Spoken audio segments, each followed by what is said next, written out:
I pay $2,800 a month to live in a shack behind the house I built brick by brick. My son calls it a contribution. He says if I work harder, maybe he'll consider lowering the rent. One night, I brought a tray of drinks to his anniversary party in that very house. When I dropped a glass, he looked at me in front of 20 guests and said, "Kneel down and pick up the pieces." I did, but that night I started making a decision he never expected. If you made it past that first minute, thank you, it means something. Tell me in the comments, where in the world are you watching from your city? Your country, I want to know. Quick note, some elements of this story are fictional, added for clarity and depth. Names and settings are coincidental, but what this story is trying to say to you, that part is worth your time. The wood remembers everything. That is the first thing an old carpenter learns if he's paying attention. Press your palm flat against a beam you shaped 30 years ago, and you can still feel the grain running beneath your skin like a pulse. Oak holds its warmth longer than pine. Cherry has a smell that never quite leaves even after the finish dries and the seasons turn, and the family living inside forgets the man who put it all together. My name is Silas Vance. I am 62 years old. My hands are rough in the way that only decades of honest work can make them.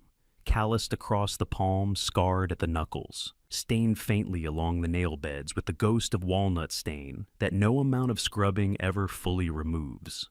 I built houses for 31 years. I built furniture staircases, window frames, wrap-around porches. I built things meant to last. And I built that house, the one on Meridian Street in Savannah, Georgia. 3 stories of Gothic Revival architecture, dark brick and arched windows, a steep pitched roof with decorative trim I carved by hand over the course of one full summer. The kind of house that makes people slow their cars down when they drive past.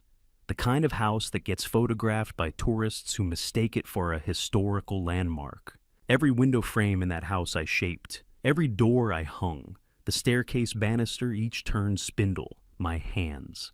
The wide plank heart pine floors in the front parlor, the built-in bookshelves in the study, the kitchen cabinetry with the hand-cut dovetailed joints that my son never once noticed, and my wife noticed every single day. Margaret noticed everything. On that particular morning, in the spring of 2022, I was in the small workshop I kept in the far corner of the backyard. The yellow light from the old work lamp spilled through the workshop's single window, onto the damp grass outside, the way it always did when I started early. I was working on a cabinet door, running a hand plane along the edge to get the fit right, listening to the birds start up in the live oaks and the distant sound of traffic beginning on the highway 2 miles east. That was when I heard the back door of the house bang open. Small feet on the porch steps, then the creak of the workshop door, and there was Arlo. My grandson was 4 years old that spring. He had his father's dark hair and mercifully his mother's disposition.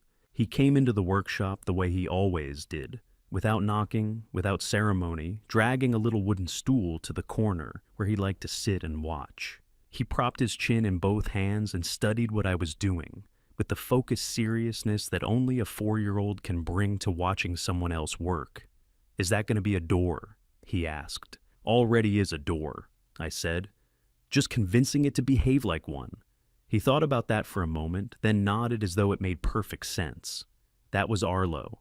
He accepted the logic of working men without needing it explained twice. He was the best part of my mornings. He had been the best part of my days since the spring, when everything else changed. Margaret passed on a Tuesday in March of 2022.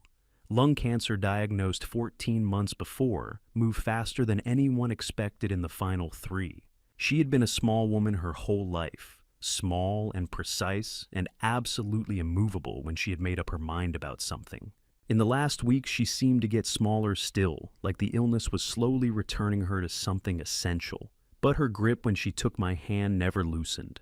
The night before she died, she was lucid in a way she hadn't been for days. She looked at me with those dark eyes that had been looking at me for 34 years, and she said, "Promise me you'll keep this family together, Silas, no matter what happens. Promise me." I promised her. I had never broken a promise in my life. I did not intend to start. 3 months after we buried Margaret, Garrett came to find me in the workshop. My son was 36 years old, well-dressed in the way that men are when they want to be taken seriously, and wearing an expression I had not seen on him before, concerned, measured, the expression of a man who has rehearsed what he is about to say. He told me the family doctor had flagged something in my last routine blood work, something to do with my heart. Irregular readings, nothing certain yet, but enough that I should think about getting my affairs in order sooner rather than later. He said it gently. He said he was only thinking of my well-being. He said he wanted to make sure that if anything happened to me, the house would be protected, the family would be secure.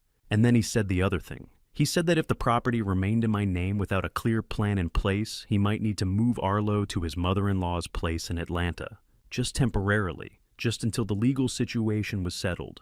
He said it the way you say something you'd rather not say, with his eyes slightly away from mine, his voice carefully neutral. Just a practical concern, just a contingency. Atlanta was 4 hours from Savannah, 4 hours from this workshop in this backyard, and these mornings, with a small boy on a wooden stool, asking about door frames. I thought about Margaret's hand in mine. I thought about the promise I made in that room that smelled of antiseptic and cut flowers. I thought about Arlo's voice saying, "Is that going to be a door?" Like it was the most natural question in the world. 2 weeks later, I signed the deed. I remember the exact weight of the pen. I remember the notary's fingernail tapping the signature line. I remember looking up at Garrett when it was done, at his face which had relaxed into something I read as relief and now understand was something else entirely. I didn't know then what I had handed over along with the title. I thought I was signing a piece of paper. I thought I was keeping a promise. I didn't know I was signing over every last thing I had left to stand on. What I know now, and what took me far too long and far too much to learn, is that Garrett understood exactly what that signature meant from the moment he first suggested it. I walked out of that notary's office believing I had done right by my family. My son walked out knowing he had gotten everything he came for. And the house I built with these two hands no longer had my name on it. I built that storage shed in the summer of 1987. I remember the weekend I put it up. A 2-day project at the far end of the backyard, nothing fancy, just a practical structure to keep my tools dry and organized. Corrugated tin roof, treated lumber frame, a single small window on the south-facing wall so I could see what I was doing without running an extension cord for a lamp. I built it to hold saws and paint cans and the kind of organized clutter that accumulates when a man spends his life working with his hands. 35 years later, on a gray October afternoon, in 2022, I stood in front of that shed holding a brand new key. The key was shiny in the way that new keys always are. Machine cut no character to it yet. Garrett had handed it to me that morning, along with a folded piece of paper. Both items delivered with the brisk efficiency of a landlord who has done this before and would prefer not to make it awkward. He told me the shed had been cleaned out and set up. He mentioned almost as an afterthought that the arrangement was subject to review. If I kept up with the property work and didn't make things difficult, he said he might be able to revisit the numbers down the road.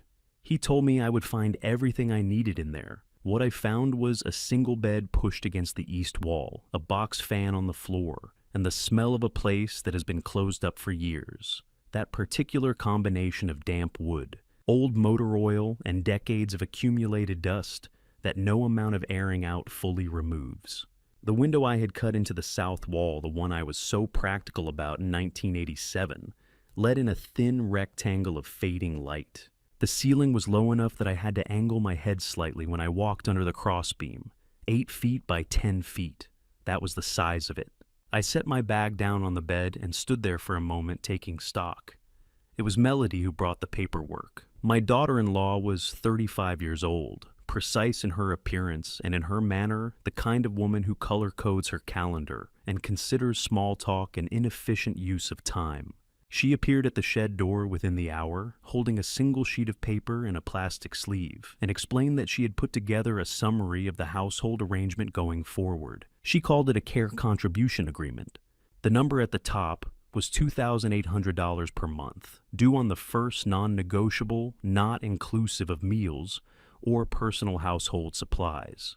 She had itemized it $800 for lodging, $600 for utilities, $400 for shared internet and cable access, $500 for general property maintenance contribution, $500 for household services. I looked at the paper. Then I looked past Melody's shoulder at the house.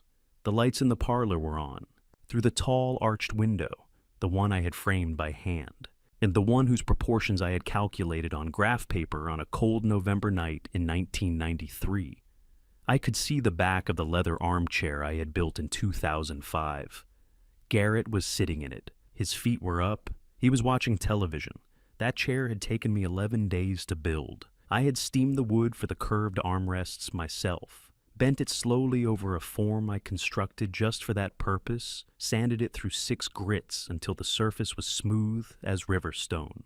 Garrett had never once mentioned it. My pension came to $3,140 a month. After $2,800, I had $340, remaining to cover my blood pressure medication, which ran about $80 gas for the truck, roughly $60, and everything else, food, clothing, any unexpected expense that life tends to generate without asking permission first. I signed Melody's paper. I signed it because Arlo's bedroom window was on the 2nd floor, directly above the shed, and most mornings I could hear him moving around up there before he came downstairs. I signed it because the alternative Garrett had made clear in the same conversation where he handed me the key was that if things became difficult, if I made things difficult, he would need to reconsider Arlo's living arrangements. His wife's family in Atlanta had more space, more stability. It would be better for the boy. So I signed. The work assignment started the following week. Garrett had a list handwritten on yellow legal paper of maintenance tasks that needed doing around the property. Gothic revival houses of that age require constant attention. Gutters weatherproofing the slow, inevitable battle against moisture that old brick fights year-round. I knew every inch of what needed doing, because I had been doing it for decades. Now, I did it on a schedule someone else set for a house that no longer carried my name. Caulking around the 2nd floor windows, repainting the iron fence along the front, clearing the downspout that backed up every time it rained, replacing 3 sections of the porch railing that had finally given out after 30 years of Savannah humidity. I did not complain. I told myself I was being useful. I told myself this was temporary, that things would settle into a reasonable shape eventually the way lumber settles after it acclimates to a new environment. One evening in late October, I was cleaning up after patching a section of the garden wall when Garrett stepped outside to take a phone call. He didn't look at me. He walked to the far side of the yard, and I heard his voice drop to that low, controlled register that men use when they are discussing something they do not want overheard. I caught fragments. A city name I didn't recognize, a number that meant nothing to me without context, and the phrase "I need more time" repeated twice, with the particular weariness of someone who had said it before and had not been believed. He went back inside without acknowledging that I was there. That night around 9 o'clock, Garrett came to the shed. He knocked once, opened the door without waiting, and told me in a pleasant and entirely neutral voice that if my contribution payment was even 1 day late in any given month, he would need to revisit whether this living arrangement was working for everyone involved. He left before I could respond. The door swung shut behind him. I sat on the edge of the bed in the dark and thought about Margaret's hand in mine and the promise I had made her. Then I looked up at the shed's small window. Through it at an angle, I could just make out the warm yellow light coming from Arlo's room on the 2nd floor. I stayed, the way I would keep staying month after month, long after I should have understood what staying was costing me. My daughter has her mother's eyes, not just the color, dark brown, almost black in certain light, but the quality of them, the way they take in a room without appearing to move. Margaret used to do the same thing, that particular stillness of a woman who is watching and understanding far more than anyone around her suspects. I used to find it comforting in my wife. In the winter of 2022, standing at the kitchen sink, washing dinner dishes in the house I had built and no longer owned, I found it in my daughter and felt something closer to grief. Ilara was 28 that year. She was the younger of my 2 children, quieter than Garrett had ever been, more careful with her words, the kind of person who thinks 3 times before speaking once. She had married Daniel 3 years earlier. He was a good man, an accountant, steady and decent, in the way that steady, decent men sometimes go unnoticed in a room. They lived in the house because Garrett had invited them to stay after the wedding, And because Alara, I understood this only later, had her own reasons for wanting to remain close. On the surface, she gave Garrett nothing to object to. She did not argue with him. She did not question the arrangement that had put her father in the backyard shed. She moved through the house, quietly spoke when spoken to, and kept whatever she was thinking behind those eyes that never quite gave it away. But I watched her the way old men watch the things they cannot fix. I noticed that she always carried her phone face down, not the casual habit of someone who has lost interest in the screen, but the deliberate positioning of someone who does not want a particular angle of view.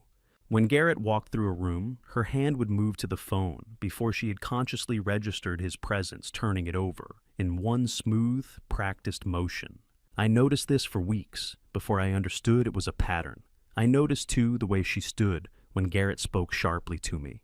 She would position herself at the edge of whatever room it happened in, the doorway to the kitchen, the far end of the hall, and her expression would not change. But something behind her eyes would pull tight like a wire being wound one turn further than was comfortable. She never intervened. She never said a word, but she was always there, and she was always watching. One afternoon in December, Garrett left to meet someone across town. The sound of his car pulling out of the driveway had barely faded when Alara appeared in the kitchen. She moved to the counter beside me, picked up a dish towel, and began drying the glasses I had set in the rack. For a minute, neither of us spoke. The kitchen was quiet in the way that houses get quiet when the person who controls the atmosphere has left it. Then she said quietly, and without looking up from the glass in her hands, "Dad, don't do anything. It's not time yet." I turned to look at her. "Not time for what?" She shook her head just slightly. The same gesture Margaret used to make when she had said everything she intended to say on a subject. I stood there with my hands still in the dishwater and tried to read her face. There was nothing to read. She had learned too well, or inherited too much, to let what she was thinking show when it mattered. It brought back a memory I had not examined carefully until that moment. 6 months before I signed the deed, Ilara had called me on a Wednesday evening. I remembered it because she so rarely called without a reason, and her voice that night had carried an edge I was not used to hearing from her. She told me not to sign anything Garrett brought me. She said Garrett was not the man I thought he was. She said she had seen things, she did not specify, that worried her deeply. I had listened politely and told her she was being protective, which was understandable given her mother had just passed, and that Garrett was simply trying to help the family get its affairs in order. I told her not to worry. She had gone quiet on the phone. Then she said carefully, "Okay, Dad." And that was the end of it. Standing at the kitchen sink that December afternoon, I understood that her silence on that phone call had not been agreement. It had been the decision of a woman who recognized that the argument was already lost and chose to save her energy for something else. What that something else was, I would not learn for a long time. Later on, a night when Garrett was in a worse mood than usual and had said something to me in front of Daniel that no son should say to his father, I found Alara in the hallway afterward. I asked her why Daniel never said anything, why she never said anything, why no one in that house ever pushed back. She looked at me for a moment. Then she told me in a voice so flat it frightened me a little that Garrett had made something clear to her a while back. He had told her that he was in possession of documentation regarding a financial matter involving Daniel, and old debt details she did not specify, and that if she ever made trouble, the documentation would find its way to Daniel's employer and to the relevant parties in their personal life. She said Garrett had been very calm when he explained this, very pleasant even. I started to say something about lawyers, about calling his bluff, about the fact that this sounded like the kind of thing that was itself illegal. She cut me off gently. I know, she said. I've already talked to Uncle Sterling. Sterling was my younger brother, 63 years old, an attorney out of Atlanta, the kind of man who had been methodical and precise since childhood, and had only become more so with age. I had not spoken to him in months. I had not thought to call him. Ilara said Sterling had told her the same thing she already knew, that what she had was not enough, that Garrett would hire lawyers and bury any family complaint in paperwork and delays. That to make something stick, she needed evidence of actual criminal conduct, not a family dispute, not hurt feelings, not the word of a daughter against her brother. Hard evidence. The kind that prosecutors find interesting. She said this without bitterness, the way you state a problem you have already accepted and are working around. The sound of Garrett's car came up the driveway. Her hand found mine for 1 second, a brief, deliberate pressure, and then she stepped back and picked up the dish towel again, and was simply drying glasses when the back door opened. I did not understand what she meant by not yet, but I understood standing there with dishwater cooling around my wrists that my daughter was not waiting because she had run out of options. She was waiting because she was building something. Melody never called me dad, not once in the 6 years she had been married to my son. Not father, not even the stilted formality of Mr. Vance that some daughters-in-law fall back on when they want to signal distance without being rude. She called me Silas, every time without variation in the same tone she used when she was talking to a shoe tractor or a service representative on the phone. Efficient, transactional, a name, not a relationship. By the first week of January 2023, I had been living in the shed for 3 months. The arrangement had settled into its shape the way bad arrangements do, not through acceptance exactly, but through the accumulation of days until the abnormal begins to feel structural. I knew which board in the shed floor creaked. I knew that the box fan needed to be angled precisely northeast, or it just pushed hot air in a circle. I knew that if I was quiet enough in the early mornings, I could hear Arlo moving around in his room above the house before anyone else was awake. On a Tuesday morning in January, Melody called me into the front parlor. She was sitting in the leather armchair, not the one I had built, but the wingback she had brought into the house after the wedding. Upholstered in a deep burgundy fabric she had selected from a catalog. She had her tablet in her lap and her reading glasses on, and she looked up at me over the frames with the expression of someone who is about to conduct a review. She told me that now that the initial period was behind us, she wanted to go through the contribution agreement in detail. She turned the tablet toward me. On the screen was a document she had formatted with a header that read, Vance Residence Household Agreement, complete with a small decorative border. I noted she had not used the word family anywhere in the title. $800 for lodging, $600 for utilities, electricity, water, gas. $400 for shared services, meaning internet and cable, which I did not use except to occasionally check the weather. $500 for what she called general property maintenance contribution. $500 for household services. I looked at that last line for a moment. Household services. I had spent the previous week on my hands and knees re-caulking the grout lines in the downstairs bathroom. The week before that, I had replaced a section of the copper guttering along the east face of the house, which required 3 trips up a ladder in 38-degree weather. I asked her what household services meant exactly. She told me it covered the overhead costs of running a shared residence. She said it with the particular confidence of someone who has prepared for the question and found the preparation sufficient. I did the arithmetic in my head the way I always have. $3,140 coming in each month from the pension, $2,800 going back out, $340 remaining. My blood pressure medication was $80 a number, I knew without checking, because I had been managing the prescription for 4 years. Gas for the truck ran $60 give or take, depending on how much driving the week required. That left $200 for everything else. Food I bought and kept in a small cooler in the shed. Any clothing I needed, any tool that wore out, any expense that did not ask permission before arriving. $200. I did not say any of this out loud. I picked up the pen she had placed on the side table and signed where she indicated. As I was setting the pen down, she mentioned in the same even voice that personal hygiene items were not included in the household services line. Soap, shampoo, toothpaste. Those were individual expenses. She said it the way you say something self-evident, as though she was doing me a courtesy by clarifying it before there was any confusion. I thought about the oak-based cabinet in the kitchen, the one I had spent 3 weeks building in the fall of 2009, mortise and tenon joints at every corner. I had cut each one by hand because I did not trust the router for work that precise. The finish was a Danish oil I had applied in 5 coats over 2 weeks, rubbing each coat out with steel wool before the next went on. It had a drawer that still opened and closed with the smooth resistance of good craftsmanship, the kind that does not loosen with age but settles into itself. Melody set her coffee cup on it without a coaster. I looked at the window. While she was reviewing something on her tablet, her expression shifted. It was brief, a slight compression of the brow, a tightening around the eyes, before she closed the application and set the tablet face down on the arm of the chair. She did it in one practice motion, the screen angled away before she looked up. I had seen Alara do something similar with her phone. In melody, the gesture carried a different weight. From the hallway, I heard Garrett's voice drop suddenly. He had taken a call a few minutes earlier and stepped toward the back of the house. Now the words were too low to follow, but the cadence was familiar, the clipped, compressed rhythm of a man managing something he cannot fully control. I heard the name of a city, Atlanta, and then a number I did not catch, and then the phrase, "I told you, I need more time," spoken with the flat insistence of someone repeating themselves to an audience that has stopped finding the explanation satisfying.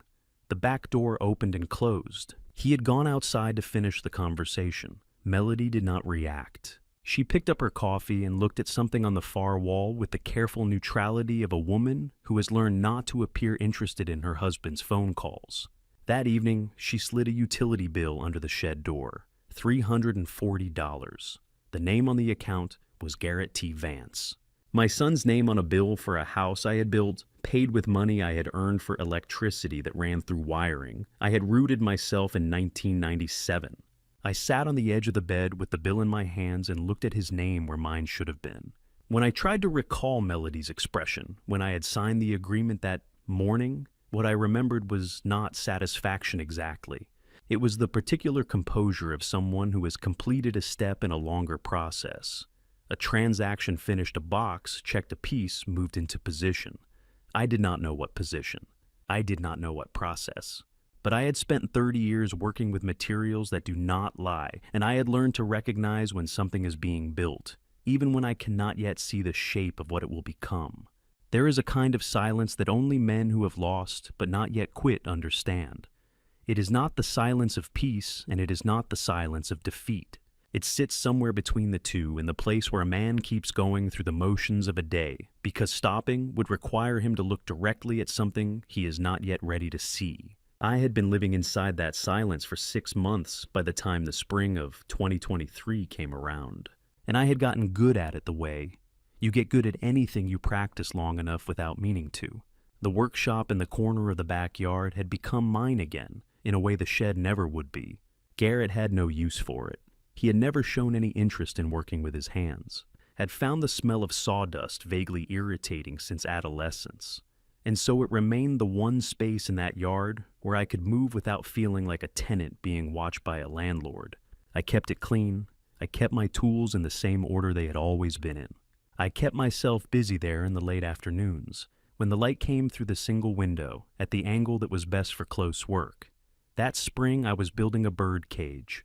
It had started as a simple project, something to occupy the hours, something to give my hands a purpose that was mine and not Garrett's.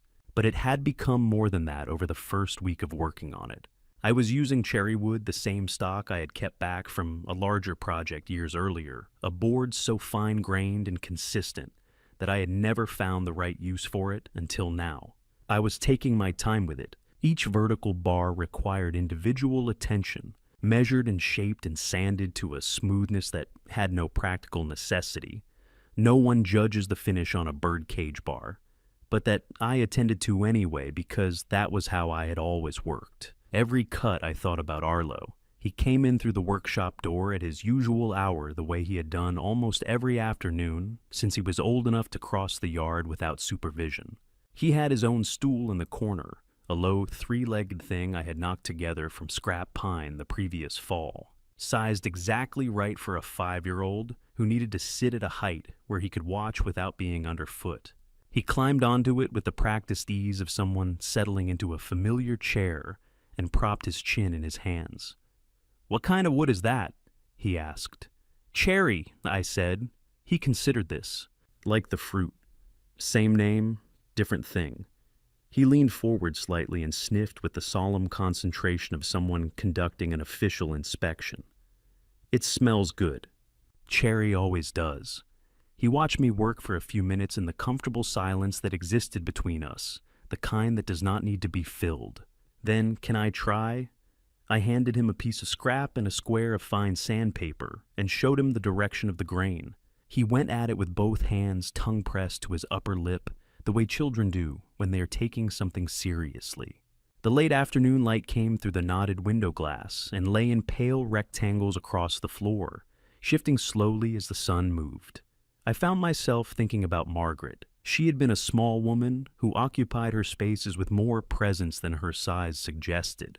In the evenings after dinner, she would sit at the kitchen table. Not the parlor, not the living room, but the kitchen.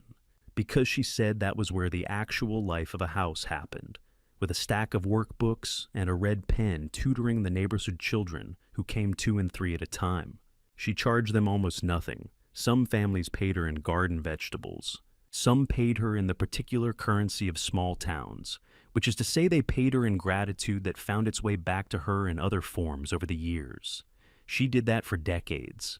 Every Tuesday and Thursday evening, the kitchen filled with children and pencils and the sound of Margaret's voice, patient and precise, explaining the same concepts in different ways until the understanding arrived. I had never asked her how much she set aside from those evenings. It had not occurred to me to ask. She managed the household finances with the same quiet competence she brought to everything, and I had trusted that completely. The way you trust the structure of a house you did not build yourself, without inspecting it, because it has never given you reason to doubt it. Sitting in the workshop that afternoon, I turned the question over for the first time in a long while and found I did not know the answer. Arlo set down the sandpaper and looked up at the cage frame I had suspended between 2 clamps. "Grandpa," he said, "why do you sleep in the shed?" I stopped moving. He said it the way children say the things that undo you, without weight, without accusation, in the same tone he had used to ask about the wood. It was simply a thing he had noticed and wanted to understand. "Your room is upstairs," he added as though I might have forgotten. I looked at him, 5 years old.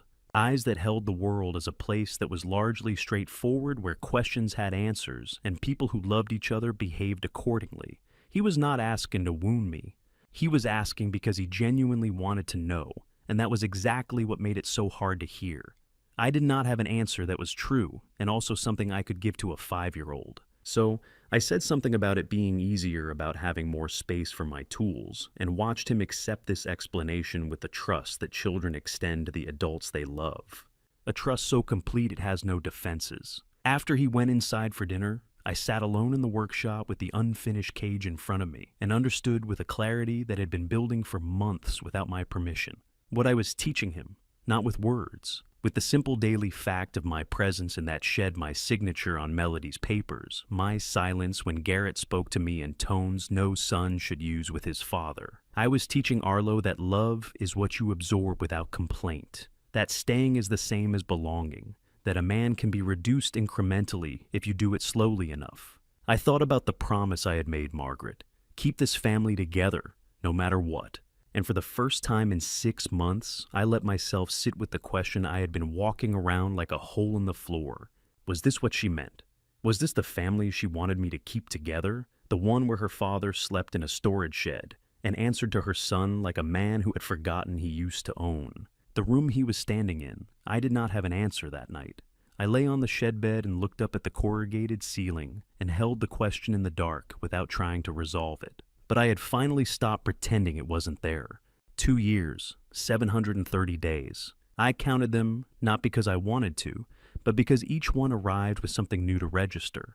A new variation on an old indignity. A new measurement of how far a man can be walked back from himself without noticing, until one day he looks up and does not immediately recognize the distance he has traveled. I will not give you all 730 days. Some of them were simply work and weather and the sound of Arlo's feet on the porch steps. But there are particular ones that stayed lodged in me the way a splinter does, too small to require serious attention, too persistent to ignore. There was a Tuesday in July when the temperature hit 94 degrees, and I was up on the east face of the roof, replacing 3 sections of flashing that had lifted in a spring storm. I had been up there since 8 in the morning. By noon, the roof surface was too hot to kneel on, without folding a piece of canvas underneath me, and the air had that thick coastal quality that Savannah gets in midsummer, where breathing feels like an effort. From up there, I could see Garrett on the back lawn phone to his ear moving in the slow, unhurried circle of a man having a conversation that requires some pacing. He was in the shade. He never looked up. I finished the flashing and came down. He went inside. Neither of us said anything.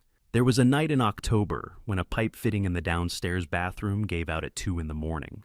I know the exact time because I was awake when it happened. I sleep lighter than I used to. And the sound of water moving where it should not be is the kind of thing a man who has spent his life building things is wired to hear. I shut off the water at the main, found the fitting had it replaced inside of 40 minutes. Garrett appeared in the doorway long enough to tell me to make sure I cleaned up after myself, then went back to bed. In the morning, there was no mention of it. There was a dinner party in February. 8 guests, a catered meal, candles on the dining table I had built in 1998. Melody introduced me to a couple near the kitchen doorway. I had come in to refill the water pitcher, and she said, without hesitation and without looking at me, "This is Silas. He helps us with the house. Not my father-in-law, not Garrett's father. He helps us with the house."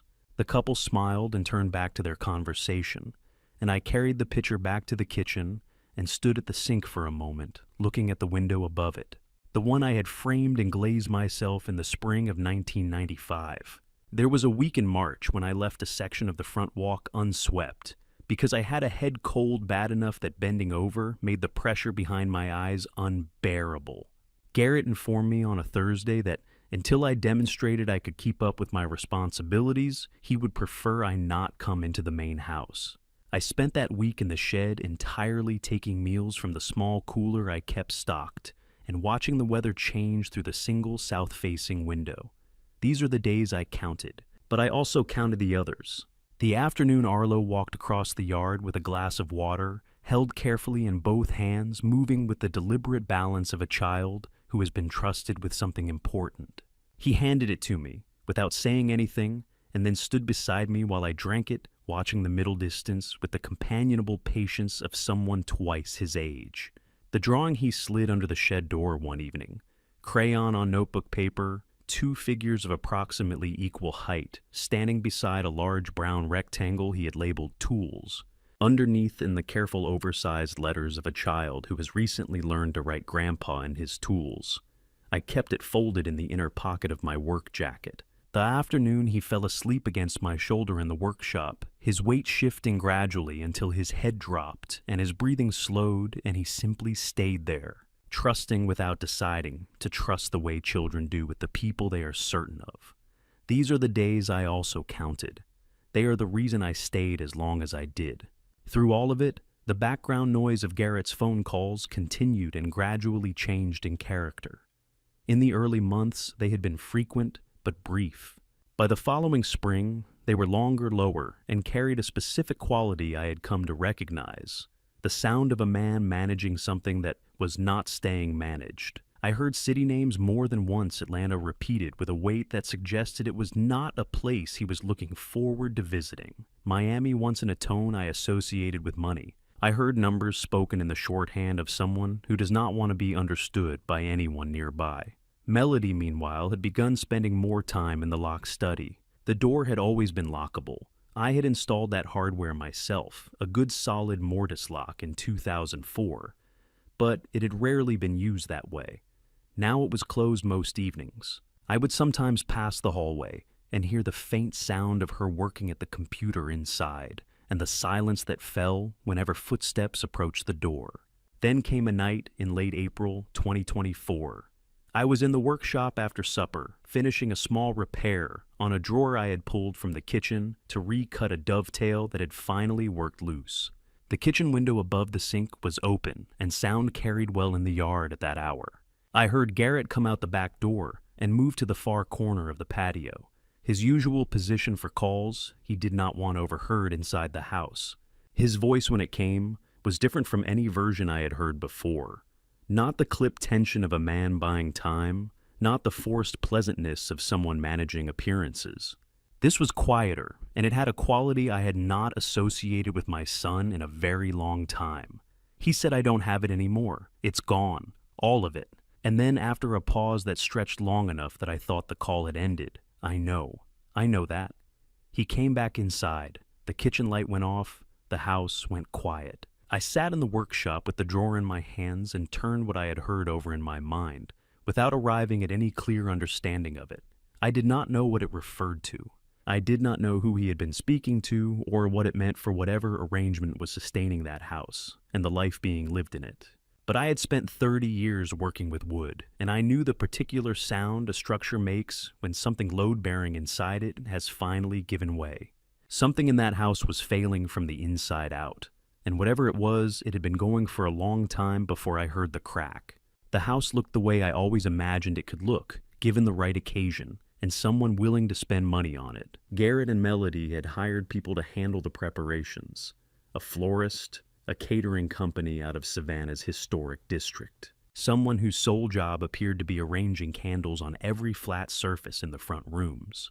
By the time guests began arriving at 7 o'clock on that Saturday evening in October, the parlor and the dining room had been transformed into something that could have appeared in a magazine. Arrangements of white and deep burgundy flowers on the mantelpiece I had carved from a single piece of Georgia marble in 2001. Candlelight, picking up the grain of the heart pine floors. The staircase banister, each spindle turned by my own hands over a winter I still remembered clearly, polished to a warmth it had not shown in years. It was the most beautiful the house had looked since Margaret was alive. I wore a white catering apron Melody had left folded on the shed steps that morning, along with a handwritten note that listed my responsibilities for the evening drink service during the reception hour, passing appetizers, clearing plates between courses, keeping the kitchen staging area organized for the catering staff. She had written it in the same neat hand she used for the contribution agreement. The guests arrived in the way that Savannah's comfortable class tends to arrive at private homes, unhurried, well-dressed, carrying the low-grade confidence of people for whom evenings like this are a regular feature of life. 20 people roughly. Attorneys, a couple of physicians, the kind of neighbors who winter somewhere warmer. They moved through the rooms I had built and admired them the way visitors admire things they assume have always belonged to someone else. Garrett worked the room with the ease of a man in his natural element. He had a way of standing in a space that communicated ownership without requiring him to say anything about it. A slight expansion of the shoulders, a particular ease in the way he moved from group to group, accepting compliments on the house as though they were simply his due. A man near the fireplace, gray-haired a doctor, someone Garrett had introduced earlier as a colleague, swept his hand toward the ceiling and said, "Beautiful home." "How long have you had it?" Garrett smiled. "It's been in the family," he said. He did not look in my direction. I was standing 8 feet away with a tray of champagne flutes, and he did not look in my direction. I moved through the room. A woman in a dark dress reached for a glass, without glancing up from her conversation, the way you reach for something you expect to be there, provided by a function rather than a person. I kept moving. I had learned over the previous 2 years the particular invisibility of service work, the way you can be present in a room full of people and occupy no one's attention. It is a skill that requires you to make yourself smaller than you are. I had become good at it. From across the room, I felt Arlo watching me. He was sitting in the corner near the bookshelf, on the small chair someone had positioned there for him, with a plate of food balanced on his knees that he was not eating. He had been dressed up for the occasion in a collared shirt that looked slightly stiff on him, the way dress clothes look on boys who would rather be in something else. He was watching me with the focused attention he usually reserved for the workshop, tracking my movement through the room with the dark eyes he had inherited from a grandmother he was too young to remember clearly. I did not look at him directly.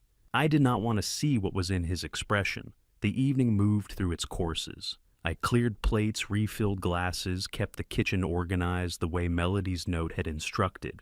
The catering staff worked around me with professional indifference. The guests grew louder and warmer as the evening went on, the way people do when good food and good wine have been doing their work for a couple of hours. It was during the transition between the main course and dessert that I misjudged the edge of the serving table. I was carrying a tray with 2 empty crystal glasses and reaching to set it down when my hand caught the rim wrong. The glasses went over. The sound they made hitting the hardwood floor was the specific sharp register of fine crystal, not the dull breakage of ordinary glass. and it cut through the room in the way that sudden sounds do at moments when a conversation has briefly paused.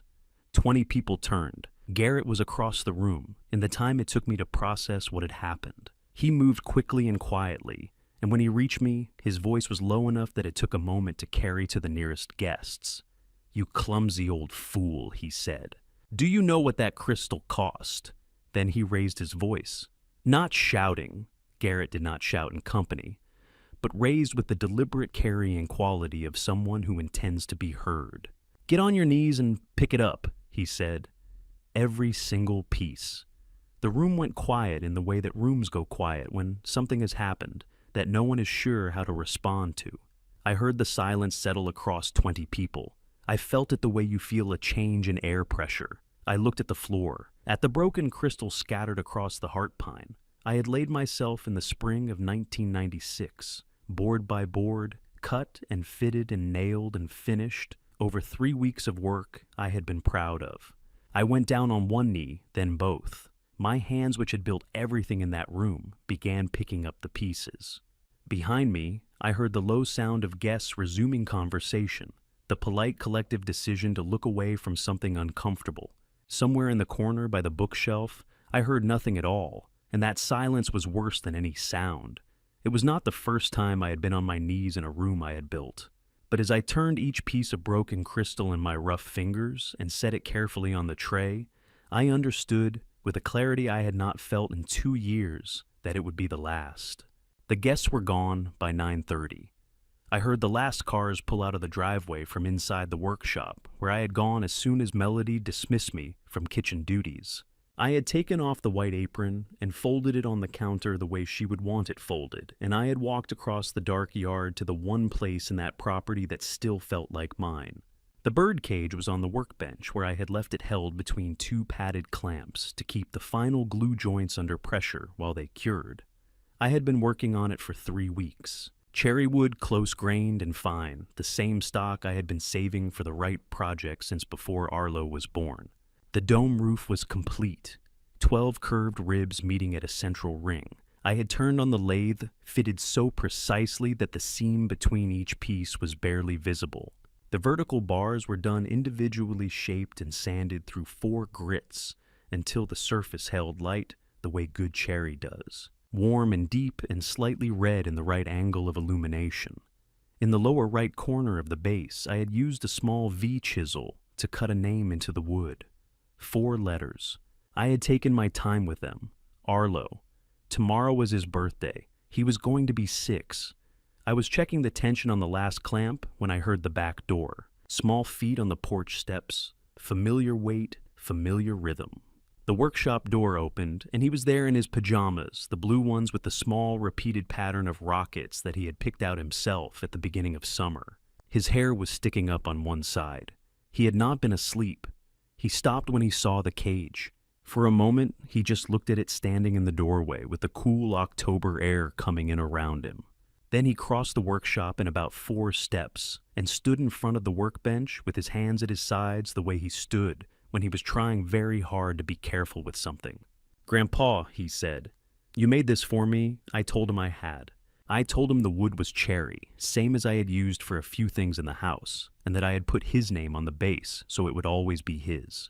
He lifted it with both hands slowly the way I had shown him, to handle finished work, supporting, from underneath no pressure on the joints. He held it against his chest and looked at me over the top of it. I do not know exactly how to describe what his face looked like in that moment, without sounding like a man reaching for words he does not quite have. It was the expression of a child who has received something made specifically and entirely for him, and who understands without being told that the making of it took time that was chosen freely. I heard the back door of the house open again. Garrett came across the yard, with his jacket still on from the party, moving with the unhurried ease of a man who has had a successful evening and is winding down from it. He stopped a few feet from the workshop entrance. He looked at Arlo. He looked at the cage. He stepped inside and held out his hand, and after a moment, Arlo passed it to him. Garrett turned it over once, looked at the joinery on the dome, looked at the bars. His expression gave nothing away that I could read with certainty. Then he set it down on the concrete floor of the workshop. slowly, deliberately, without any particular display of emotion, and he put his foot through it. The sound it made was not loud. Cherry is a dense wood, and it does not shatter the way softer material does. It broke in the specific way that quality work breaks when it is forced past its design tolerance, which is to say it broke at the joints, the seams I had fitted and glued over 3 weeks of careful attention. The dome came apart. 2 of the bars snapped. The base with the name cut into it split cleanly down the center. Arlo's sound was immediate and total, the kind of crying that comes before a child has time to decide how they feel.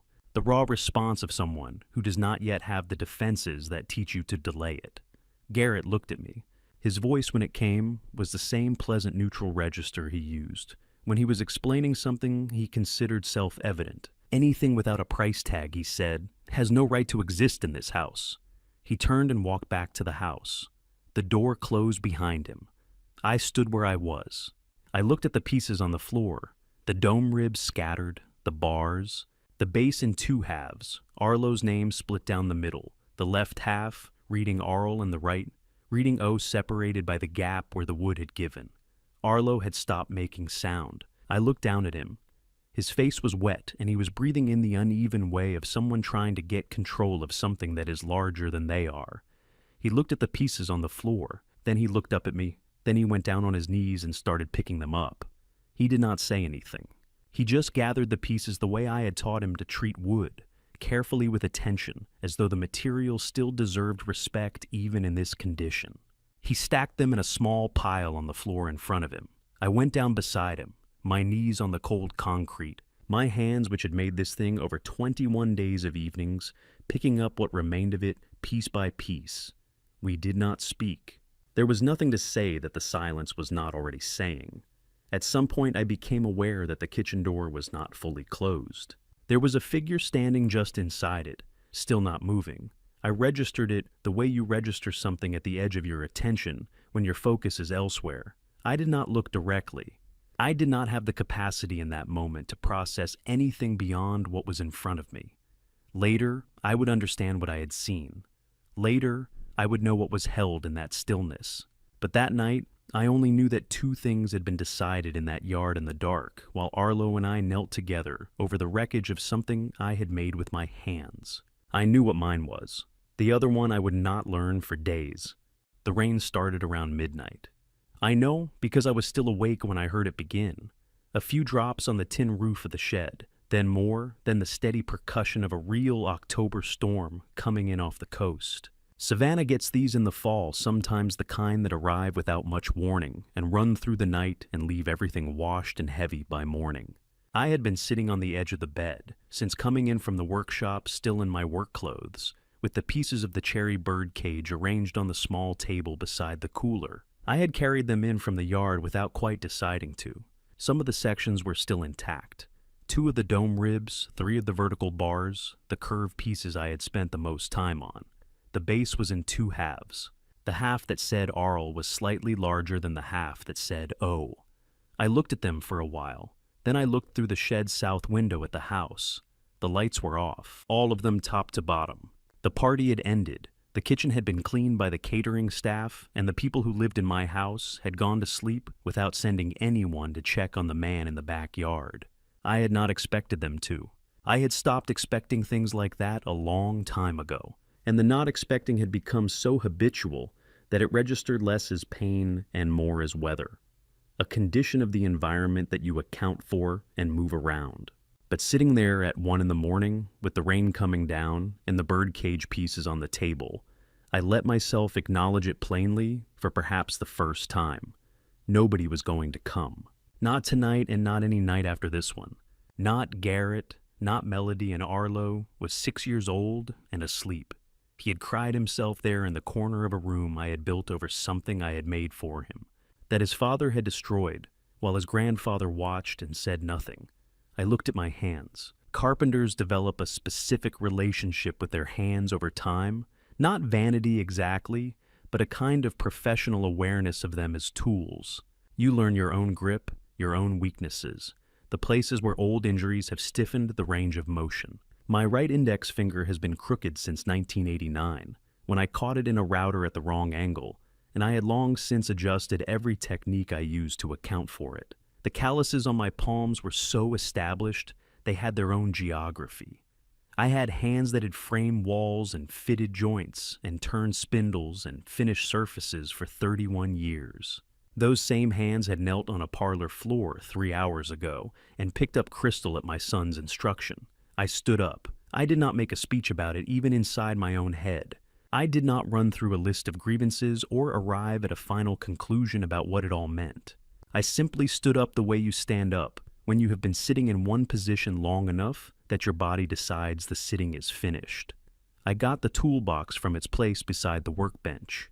It was a wooden chest I had built in 1985, early in my career, before I had the skill to do it as well as I would later. The joinery was competent, but not elegant. The finish serviceable rather than fine. I had kept it for 40 years because it was the first real thing I had made, and because objects you have carried for 40 years become part of you, whether they deserve to or not. I carried it to the door. I took the duffel bag from under the bed. It held 2 changes of work clothes, my medication a razor. The folded drawing Arlo had slid under my door, the crayon one Grandpa and his tools, and not much else. Because I had not accumulated much in 2 years of living in a shed, I picked up the 2 halves of the birdcage base and put them in the bag. I don't know exactly why. They were not useful. They were not even properly salvageable, but they were the last thing I had made with full attention and genuine care, and I was not ready to leave them on a table in a building I was not planning to return to. I opened the shed door. The rain was coming steadily by then, the kind that doesn't vary much in intensity, but doesn't stop either. I carried the toolbox and the bag across the yard, to the truck, loaded them in the bed, and went back for one last look at the shed. 8 feet by 10 feet. Corrugated tin roof. 1 window south-facing practical. I had built it to hold tools. It had held me instead for 2 years and 20-some days. I closed the door. The truck took 3 tries to start. It always did in cold, wet weather. The ignition had a particular reluctance that I had come to treat as a personality trait, rather than a mechanical problem. I sat in the cab with the rain on the windshield and let it run through its hesitation. On the 3rd turn, it caught and the engine settled into the idle it had held for 30-some years of dependable if unspectacular service. I did not look back as I pulled out. The streets of Savannah at 1 in the morning in the rain are close to empty, and I drove them without seeing much, navigating by the familiarity of routes I had traveled for decades. The workshop I was heading to was a building I had worked out of for most of the 90s before I went independent. The owner had closed the operation in 2008, and the building had changed hands twice since then, without finding a permanent purpose. I knew it still had power to the main panel, because I had helped the current owner sort out an electrical issue 2 summers ago. The roof had been reshingled in 2019. It was dry inside and out of the way, and it was the only place I could think of that I had any honest claim to, however informal. I parked and carried the toolbox inside. Set it on the long workbench against the south wall, the same bench where I had once spent entire winters on finish work, where I knew every irregularity in the surface from years of contact with it. I opened the box to find the flashlight I kept in the tray, and that was when I saw it. The lower compartment of the toolbox had a false bottom, which I had built into the original design in 1985 and mostly forgotten about over the years. It was not hidden in any sophisticated sense, just a panel fitted flush with the interior floor of the box, with a small finger notch at one end. I had not opened it in longer than I could accurately remember. On top of it was an envelope, old paper the cream color that white envelopes go when they have been in a dark place for years. My name on the front in a handwriting I would have recognized in any context, under any circumstances, at any hour of any night. Margaret's hand, leaning slightly right as it always had. Below my name in smaller letters, only open it when you truly need to. Silas. I put my hand flat on the envelope and held it there. The rain came down on the workshop roof, steady and unhurried the way rain does when it has all night and nowhere else to be. I had needed a great many things over the course of my 62 years. I had needed tools and lumber and time and patience, and on more than one occasion, better judgment than I was able to provide myself. But sitting in that dark workshop, with my hand on my dead wife's handwriting, and the rain on the roof, and everything I owned in a duffel bag on the floor beside me, I understood that I had never needed anything the way I needed whatever was in that envelope. I did not open it yet. I was not sure I was ready. And Margaret, who had known me better than anyone, living or dead, had not said open it immediately. She had said open it when you truly need to. I wanted to be sure I was doing it right. I sat with the envelope in my hands for a long time before I opened it. 2 hours approximately, though I was not tracking time with any precision. The rain had settled into the steady pattern it takes on when a storm has found its rhythm and intends to keep it. I had found a wooden stool and pulled it to the workbench, and I sat there in the narrow beam of the flashlight with the envelope on the bench in front of me and did not rush anything. The paper had aged the way good paper ages when it is kept dry and undisturbed, not brittle, not discolored, past the warm ivory that white paper becomes over years in the dark. The red wax seal was intact, a simple circle pressed with what appeared to be a thumb rather than a stamp. Margaret had never owned a signet ring. She had sealed it the way she did most things, practically without ceremony, but with enough care to make it hold, her handwriting on the front. I have tried to explain to people who never knew her what Margaret's handwriting looked like, and I have never quite managed it. It was not particularly beautiful in the formal sense. She had not been taught calligraphy or anything like it. It was simply hers, with a slight rightward lean that had been consistent from the first letter she ever wrote me in 1981 to the last grocery list she left on the kitchen counter the week before she went into the hospital. Unmistakable, irreducible to any other hand. For Silas. Only when you truly need it. I broke the wax seal and opened the envelope. Inside were 2 things. A letter, several pages folded together, written front and back in the same hand as the envelope. And beneath the letter, a sealed document from an insurance company, a policy summary, with her name as the insured and my name, Silas James Vance, as sole primary beneficiary. I read the letter first. She had written it in the fall of 2021, she said, 6 months before the diagnosis became official, though she had known something was wrong for longer than that. She had been composing it in her head for years before she wrote it down, she said, waiting until she was sure of what she wanted to say and how she wanted to say it. She told me about the insurance policy. 25 years of monthly payments drawn from the money she made, tutoring the neighborhood children on Tuesday and Thursday evenings. She had opened the policy in 1997, when Garrett was 11 years old, and she had already begun to see, she wrote, certain qualities in our son that worried her in ways she could not yet name precisely. She had not told me because she knew with the accuracy of a woman who had been married to me for 16 years at that point that I would insist the money go to the family, to the house, to whatever needed doing.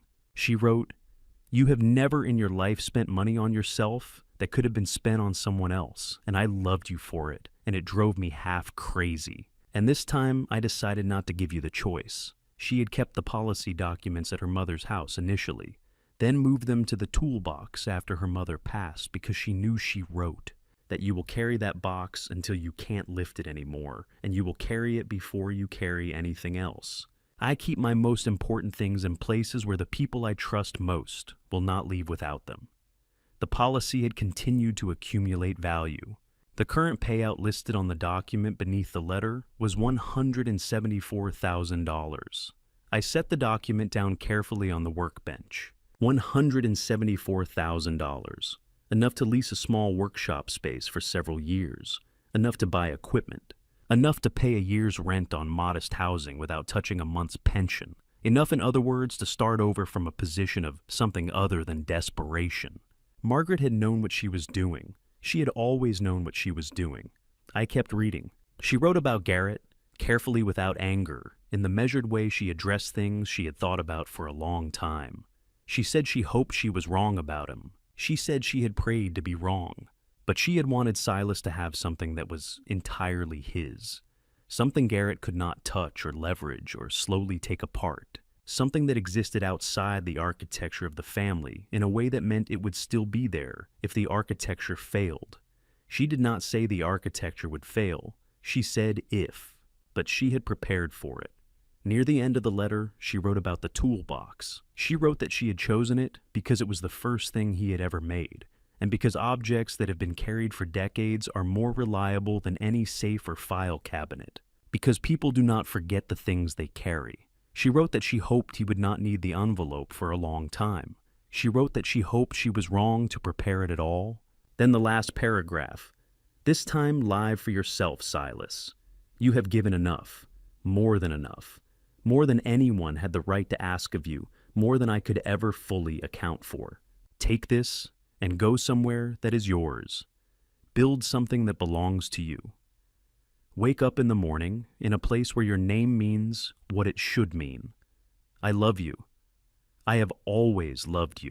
And wherever I am entirely unsurprised that you waited until 3 in the morning in an empty workshop in the rain to finally open this. I folded the letter along its original creases. I am not a man who cries easily or often. I had not cried at Margaret's funeral, which had troubled some people, though those who knew me well understood it as the particular stoicism of a man who was not finished yet, who was holding himself together because there was still ground to cover. I had not cried in the shed or on any of the 730 days that followed her death. I had cried in that workshop alone at 3:30 in the morning, with the rain on the roof and a flashlight on a workbench and a letter from my dead wife in my hands. Not for long, not loudly. Just the way a structure finally releases the tension it has been holding when the load is removed, completely and without reservation, and with a relief so profound it was almost indistinguishable from grief. When it passed, I folded the insurance documents carefully back into the envelope and put it in the inside pocket of my jacket against my chest. Then I sat in the dark and listened to the rain and waited for whatever came next. The first gray light was beginning to find the gaps in the workshop walls when I heard it. A knock at the door, 3 times solid and deliberate, with a particular cadence of someone who has been knocking on doors their entire life and has never once felt the need to do it softly. The knock came again before I could stand up. 2 sharp raps, the kind that split silence rather than interrupt it. Not the patient knock of someone hoping to be let in, the knock of someone who had already decided he was coming through. I had been sitting on the floor of the mill for, I don't know how long, Margaret's letter still open across my knee. The insurance file fanned beside me like a hand of cards I didn't yet know how to play. The lantern had burned low. Outside, the rain had eased to a drizzle, and the first pale light, the kind that doesn't so much arrive as it seeps in, was beginning to push through the high windows above the old saws. I got to my feet. My knees didn't thank me for it. Coming? I said, though the word came out quieter than I intended. I opened the mill door, and there he stood. My brother Sterling Vance has never knocked gently in 65 years of living, and that morning was no different. He was my younger brother by 3 years, the man my grandson had always called Uncle Sterling, the way Southern children attach titles to the people in their lives who feel permanent. He filled the doorframe the way he always had, 6'2", silver hair, combed back flat, the way our mother used to insist on, dressed in a charcoal vest over a pressed white shirt, despite the early hour and the long drive. In his left hand was a leather briefcase, the old kind with brass clasps. In his right, a paper cup of gas station coffee. He looked at me the way a doctor looks at a patient he already knows the diagnosis of, but hasn't said out loud yet. "You look terrible," he said. "You drove 4 hours to tell me that." "I drove 4 hours," Sterling said, stepping past me into the mill without waiting to be asked, "because Alara called me last night. And she sent me everything." He set the briefcase on the workbench and took off his jacket, folding it over the back of the old mill chair, the way he'd fold a suit jacket in a courthouse, precise, habitual. He looked around the space, the scarred timber floor, the rusted saws, the toolbox on the table, Margaret's papers still spread beside it. He didn't say anything about it. Sterling never comments on things he hasn't prepared a full opinion on. "Sit down, Silas." I sat on the stool near the bench. He pulled out his phone first. She sent 2 videos. The first one I recognized. The anniversary party, the candles, the good crystal, the guests with their backs to me. You could see me in the frame without knowing you were looking for me. The old man in the white apron carrying the tray along the far edge of the room, trying to take up as little space as possible. Then the tray going down wrong, the sound of the crystal sharp and clean in the quiet room. Garrett crossing the floor, voice low first, then rising. Get on your knees and pick it up, every single piece. I watched myself go down to the floor, watched my hands, the same hands that laid the foundation of that house and fitted every oak stair tread, working across the parquet collecting broken glass while 20 people found somewhere else to look. I've seen it, I said. I know, but watch it again. Watch it like it's happening to someone you love. I didn't want to, but I did. It hit differently from the outside. That's the only way I can put it. When you are the one kneeling, you are too busy managing the next moment, where to put your hands, how to breathe evenly, how not to let your face show anything to understand what it looks like from 6 feet away. What it looks like is a man being unmade in his own home. The second video was shorter. Nighttime, the garden workshop, a lantern burning in the corner, my lantern. Arlo in pajamas holding the bird cage I'd finished that morning. 3 weeks of work in red heartwood, the dome jointed without a single nail, his name carved along the base. Then Garrett's hands, the crack, the wood under his shoe. Anything without a price tag has no right to exist in this house. And Arlo afterward kneeling beside me to pick up the pieces. Sterling turned his phone face down on the bench. He was quiet for a moment. She filmed that herself, he said, standing behind the kitchen door. She's been collecting for 6 months. He paused. She called me the night the bird cage happened. I told her we needed more. She's been getting more. He opened the briefcase then. I had expected legal pads, maybe a court summons, something that matched the hour and the drive. What he set down was a folder thick with tab documents, and beneath it, a secondary file held with a rubber band. There are things you need to know, Silas. About Garrett, about the money, about Margaret. I looked at him. About Margaret. Sterling pulled the secondary file loose, but didn't open it yet. He pressed one finger against the top tab of the main folder. Instead, a habit from 30 years of standing before judges. Before we get to that, sit with me on something. He slid the main folder toward me and opened it to a page near the middle. A legal document, the kind with small, dense type and signature blocks at the bottom. He pointed to a clause near the top of the second page. Silas, he said. Do you know what a living trust is? I looked at the page. Dense language, the kind that takes a lawyer to hold. My name appeared in the clause he was pointing to. Not a forgery, not a fraud, but my own signature from a document I had no memory of signing in that form. I looked up at him. Margaret set it up in 2003, Sterling said quietly. She asked me to hold the documentation. She said, he stopped, and for the first time since he'd arrived, Sterling Vance looked like he was choosing his words with something other than professional detachment. She said she didn't want you to know until you needed to. I looked back down at the paper, at my name, at the clause Sterling's finger rested on, and I began to understand why my brother had driven 4 hours from Atlanta at 6 o'clock in the morning instead of picking up the phone. Before I tell you what Sterling laid on that bench, what he had been holding back for years, what changes everything you thought you understood about this story, drop a 12 in the comments. Let me know you are still here. One thing worth saying, the stories I share contain fictional elements woven in for depth and clarity. Some details may not reflect any single lived experience, and if you would rather step away here, that is completely your choice. But what comes next, you will want to hear it. The light had shifted by then. When Sterling first knocked, the mill windows held nothing but gray, the flat, uncommitted gray of a southern morning that hasn't decided yet whether it wants to be beautiful or bleak. By the time he set the second folder on the bench between us, the light had turned ivory, the kind that catches dust suspended in still air and pulls age out of old wood grain. It caught the brass clasps of his briefcase. It caught the lines around his mouth that hadn't been there 10 years ago, and the deliberate stillness in his posture that I recognized from courthouse corridors, the posture of a man preparing to deliver something irrevocable. Sterling did not open the folder immediately. He set it down the way you set down something heavy enough that you want the other person to feel the weight before they see what's inside.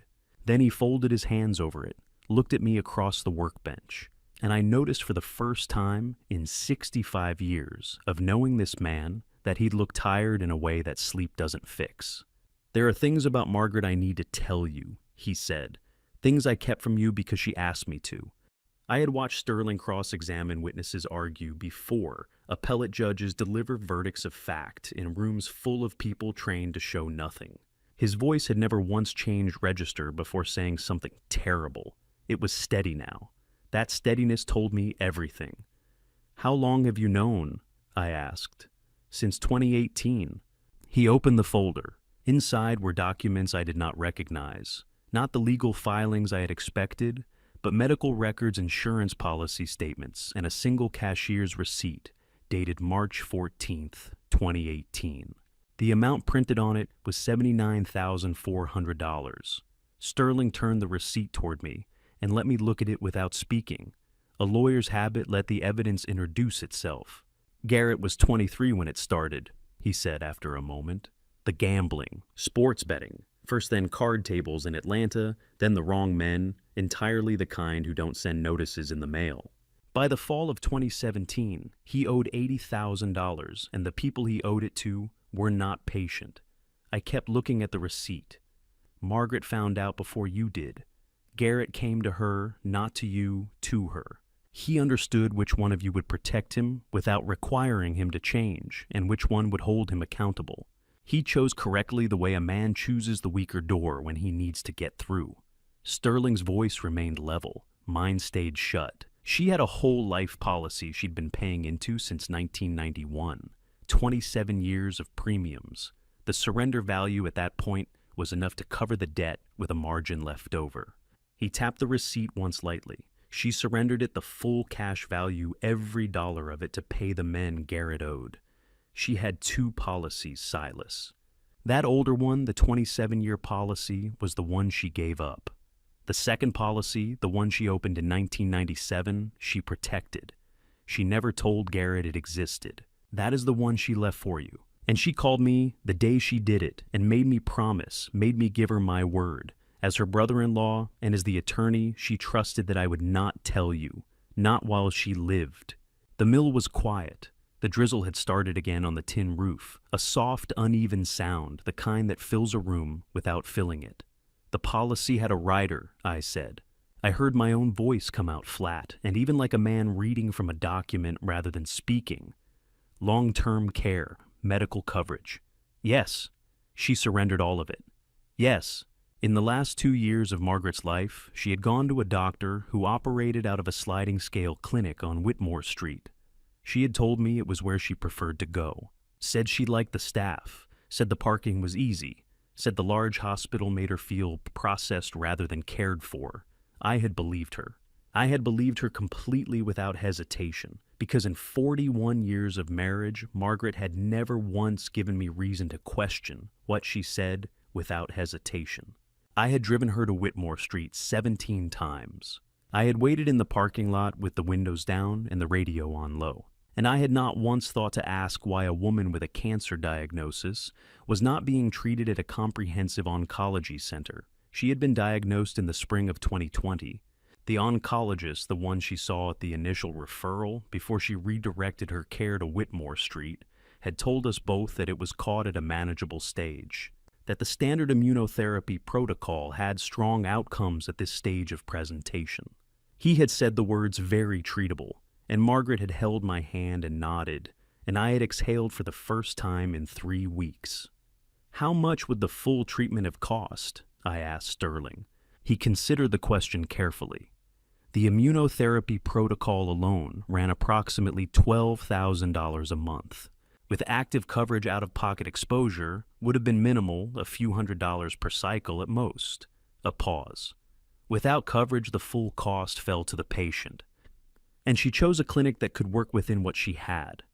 She stretched what she had as far as it would reach, Sterling said, without ever letting you see the edge of it. I looked at my hands on the bench. The yellow pine I had sanded and finished in 1989, 3 coats of Danish oil, a surface I had pressed my palms against 10,000 times while thinking about wood and joinery and grain. I pressed them against it now and felt nothing except the particular smoothness of old wood, worn further by years of use.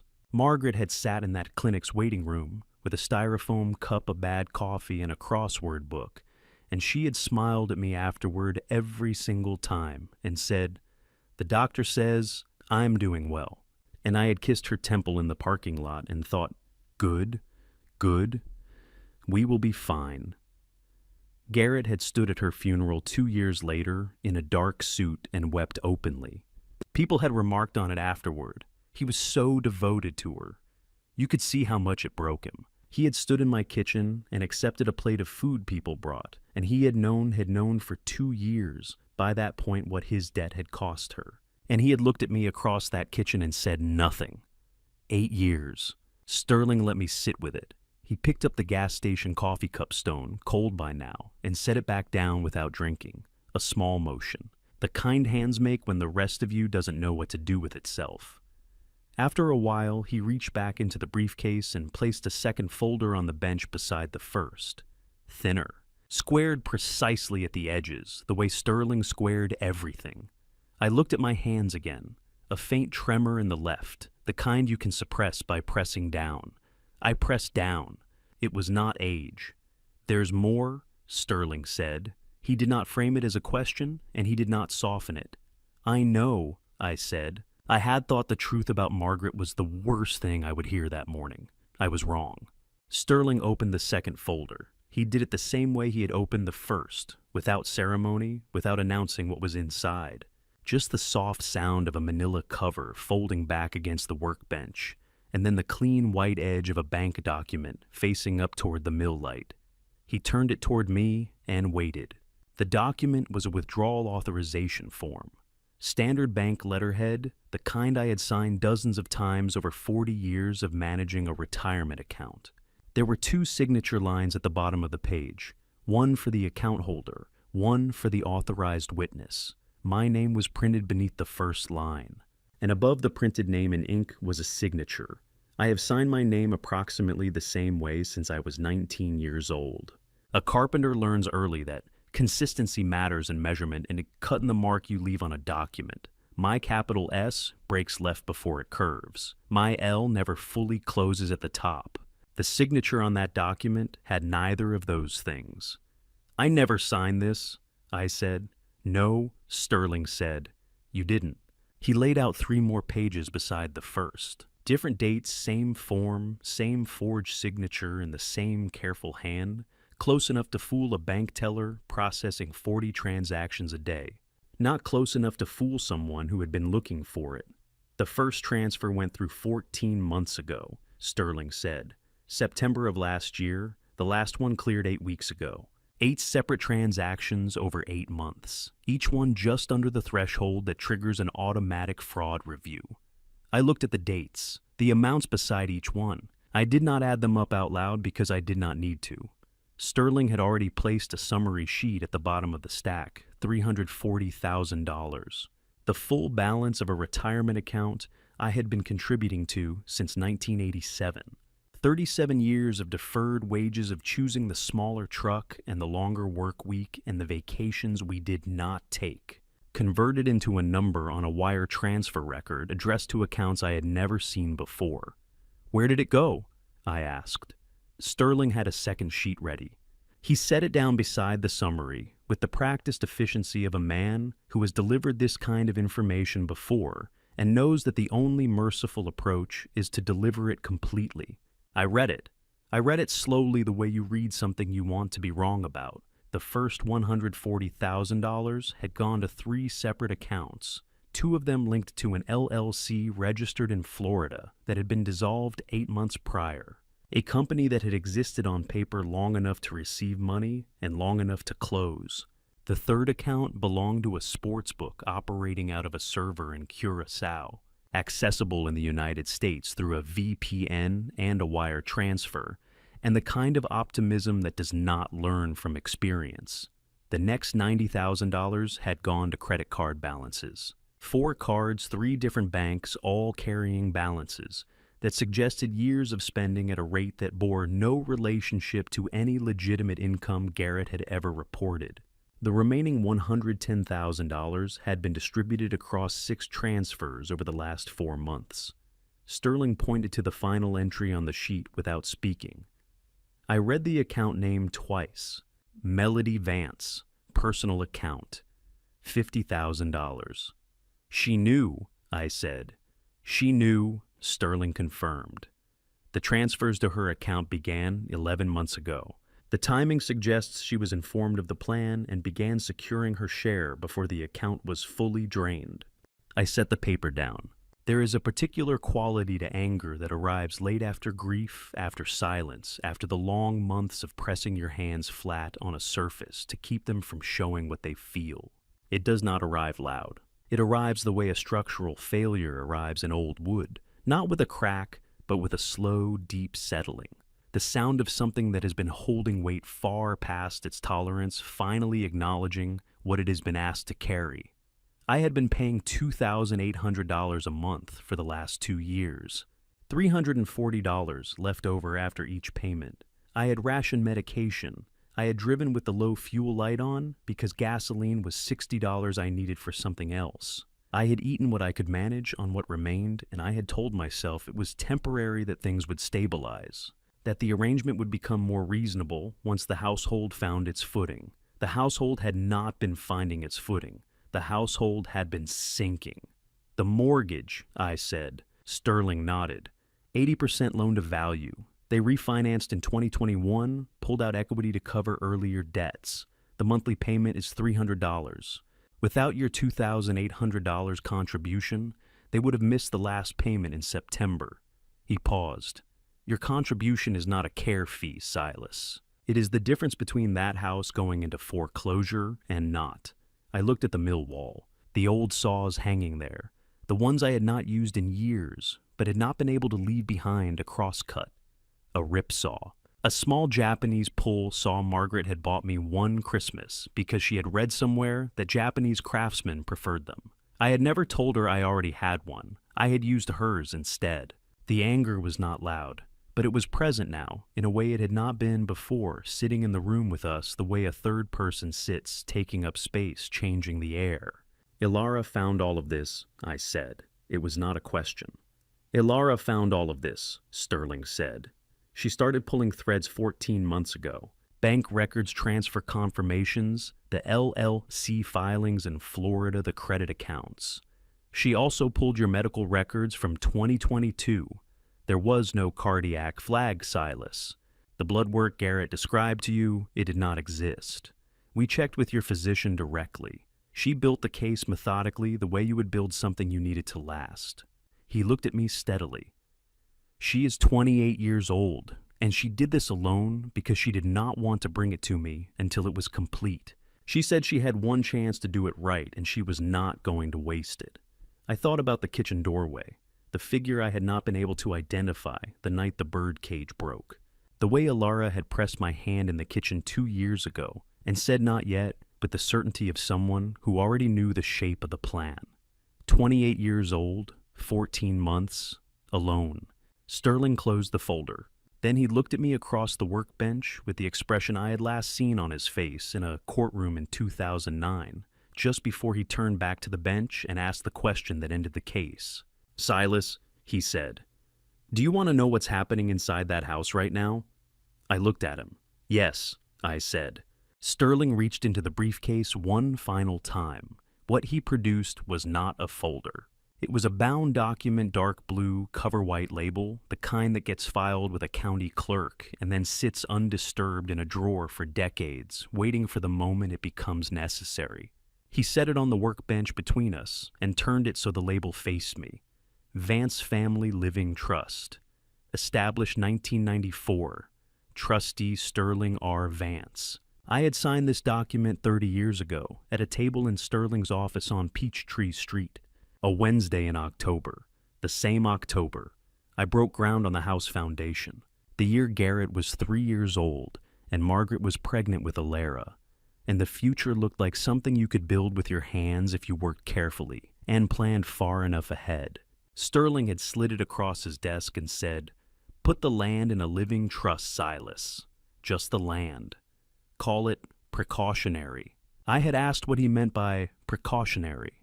And he had looked at me with the expression of a man who had spent his career watching families dissolve over real estate and said, "It means 30 years. From now, you'll either never need it or you'll be very glad it's there." I had signed it without reading every clause. I had trusted him. He was my brother. "Walk me through it," I said. Sterling opened the cover and turned to a tabbed page near the middle. His finger rested on a paragraph I had not thought about since the afternoon I initialed it. "When you purchased this property in 1993, he said, you titled the land, the parcel, the ground itself, in the name of this trust. Not in your name personally, not in Margaret's name, in the trust, and the house. The house is a structure, legally separate from the land beneath it. When you signed the deed over to Garrett in 2022, you transferred ownership of the structure." He paused. "You cannot transfer what you do not own. You never owned the land outright. The trust did." I looked at the paragraph, dense language built to withstand argument. But the meaning once Sterling had pointed me toward it was not complicated at all. Garrett owned a house. He did not own the ground it was built on. "He doesn't know," I said. "The deed transfer in 2022 was processed through a title company that did not catch the distinction. A common oversight when the trust document isn't cross-referenced during closing. The 1994 trust had been recorded in a supplemental instrument index at the county clerk's office, a separate ledger from the standard deed chain that a standard title search would not automatically pull unless the examiner searched under the trustee's name rather than the property address. Garrett's closing attorney had not done so. Garrett's attorney, if he had one, reviewing the paperwork, missed it entirely. Sterling's voice carried no satisfaction, just the flat precision of coordinates being read aloud. "Garrett has been living in a house sitting on land he has no legal claim to. He has been leveraging a mortgage against an asset he does not fully own. The bank holding that mortgage does not know this yet." The workbench was solid under my hands. I focused on that for a moment. Yellow pine, 35 years of use, worn into the grain. The particular sensation of something that holds when other things don't. "What does it mean practically?" I asked. "It means that as trustee, I have the authority, and under the terms of this document, the obligation to act in the interest of the trust beneficiary, which is you." He turned to another tab page near the back. "There is a reversionary clause. If the primary beneficiary voluntarily vacates the property for a continuous period exceeding 72 hours, the trustee may exercise the right of reclamation. The land reverts to active trust management. Any structure on that land becomes, legally speaking, an unauthorized improvement on trust property." Now, I worked through the sentence carefully, the way I once worked through a structural drawing that didn't add up. "Garrett's house," I said, "would become an illegal structure. It would become a structure on land he has no right to occupy without a ground lease which does not exist, or the explicit consent of the trustee." Sterling looked at me steadily. "Which I am not inclined to provide. Garrett could argue constructive contribution that years of mortgage payments and maintenance work established an equitable interest in the land. Sterling had already considered this. The trust instrument contained explicit anti-merger language drafted in 1994 specifically to prevent that argument. It would not hold. The light through the mill windows had shifted to full gold. By then, the clean morning light that makes sawdust look amber and old timber look like it still has something left to give. I had not slept. My back was telling me this in the direct, unambiguous language back's use after 65 years of work. I did not feel tired. "The 72 hours, I said. "When did the clock start?" Sterling glanced at his watch. "You left the property at approximately 1 in the morning. It is now just past 6. He settled back on his stool. "You have been gone 5 hours. We have 67 remaining. And you don't intend to wait 67 hours. "I intend to use them," he said. "There is a difference between waiting and working." He closed the trust document and squared it against the bench edge with the same precision he applied to everything. The habit of a man who believed that how you handle a document reflects how, and seriously, you take what it contains. What happens in the next 3 days will determine what Garrett loses and what you recover. The trust is the foundation. Everything else we build from there. I thought about the word foundation. 30 years ago, I had poured the concrete for this house's foundation myself, mixed the first batch by hand before the truck arrived, because I wanted to understand the material I was building on. I had not thought about that morning in a long time. The house had stood on that foundation for 30 years. The foundation, it turned out, had never been Garrett's to claim. Sterling's phone rang before either of us could speak again. He looked at the screen. Something in his expression shifted, not surprise, but the particular absence of surprise that arrives when a thing you have been quietly expecting finally shows up on schedule. He answered, listened without speaking, said 3 words I could not make out from where I sat. Then he ended the call and set the phone face down on the bench in one deliberate motion. He looked across the workbench at me. In 65 years, I had seen Sterling Vance angry, exhausted, triumphant, and professionally blank. What I saw now was none of those things exactly. It was the expression he wore in a courtroom when the last piece of evidence fell into place, not the moment of victory, but the moment just before it, when he could see exactly how the rest of the argument would go. That was Melody, he said. Sterling let the silence after those 3 words sit for a moment, the way he let evidence sit long enough for the weight of it to settle before he added anything on top. Then he picked up his phone, turned it face up, and set it back down without looking at it. She called to ask if I knew where you were, he said. She told me she was worried, that you hadn't come home last night and Garrett was concerned. He paused. She used the word home. I said nothing. She then asked me very carefully, the way someone asks a question they have rehearsed, whether I would be willing to have a document notarized, a supplemental ownership confirmation, something that establishes on the record that Garrett Vance is the sole and uncontested legal owner of the property at this address. Sterling's voice remained even. She said it was for estate planning purposes. She said she hoped I wouldn't mind, given that I was already familiar with the family's legal history. I looked at him. Estate planning.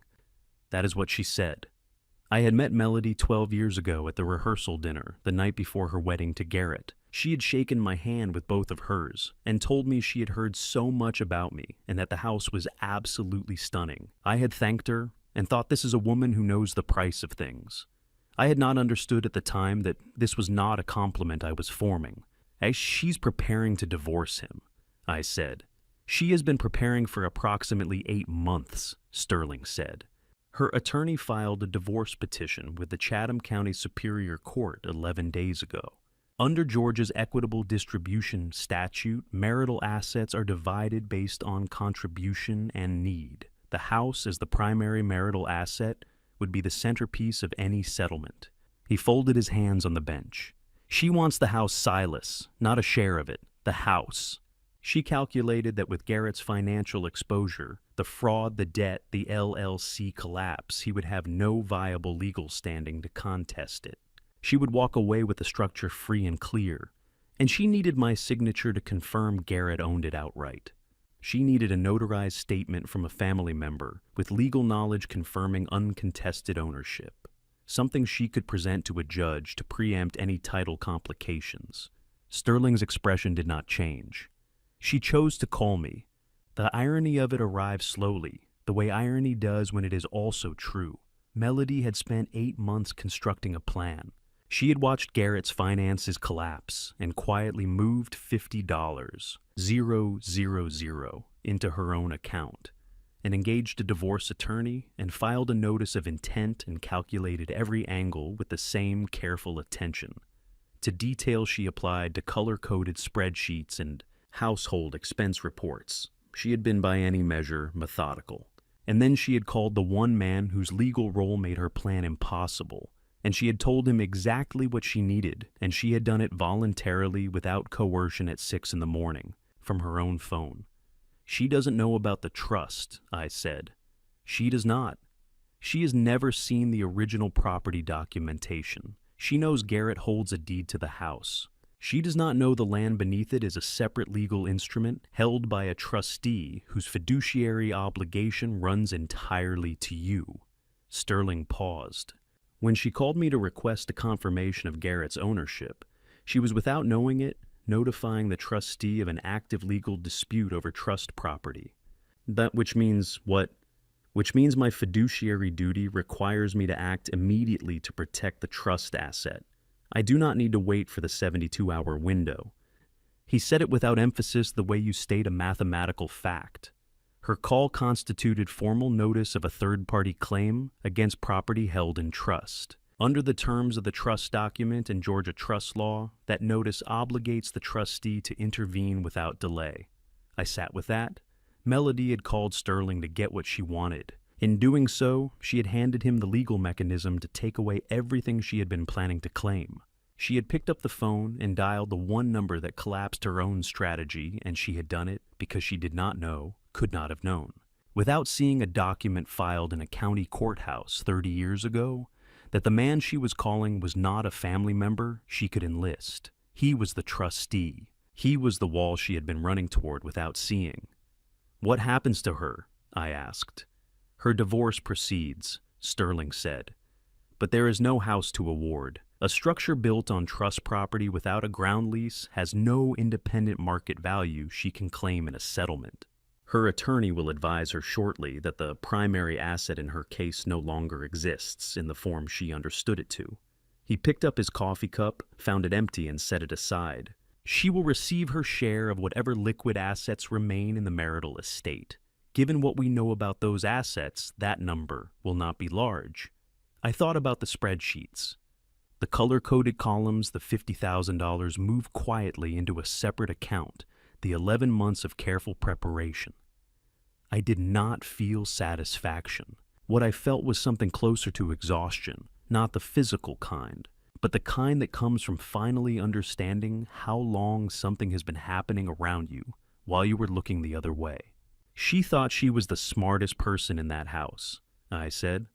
Sterling considered this for a moment with the seriousness he applied to most statements. She was the smartest person in that house, he said. She simply did not know whose house it was. He stood up then. He lifted his jacket from the back of the mill chair and put it on with the same methodical precision he brought to everything left, arm, right arm, 2 buttons, collar settled flat. He reached into the briefcase and produced a single business card, which he set on the workbench beside the trust document. We have one stop to make first, he said. The county recorder's office opens at 8. I want the reclamation filing on record before business hours are done today. He picked up the briefcase. Then I'm taking you home. I looked at the mill around me, the old saws on the wall, the workbench I had built in 1989, the toolbox Margaret had kept for 25 years in a compartment I had never thought to open. The lantern burned down to almost nothing, now its light swallowed by the morning, coming through the high windows. Home. Sterling said it the way he said most things plainly without decoration, as a statement of fact. But I had not heard that word directed at me in 2 years. Not in a way that meant something I was allowed to return to. Not in a way that carried the weight of belonging, rather than obligation. I stood up. I reached for my jacket on the nail by the door, the same nail I had hung it on when I came in the night before, because old habits are the last things to leave you even when everything else does. I put it on. Let's go, I said. I was not there when Sterling knocked on the door of that house. I was sitting in a leather chair in his Peachtree Street office, the same office where I had signed the trust document 30 years ago. The same mahogany desk. The same window overlooking the street where Atlanta moved through its Tuesday afternoon, as if nothing particular were happening anywhere.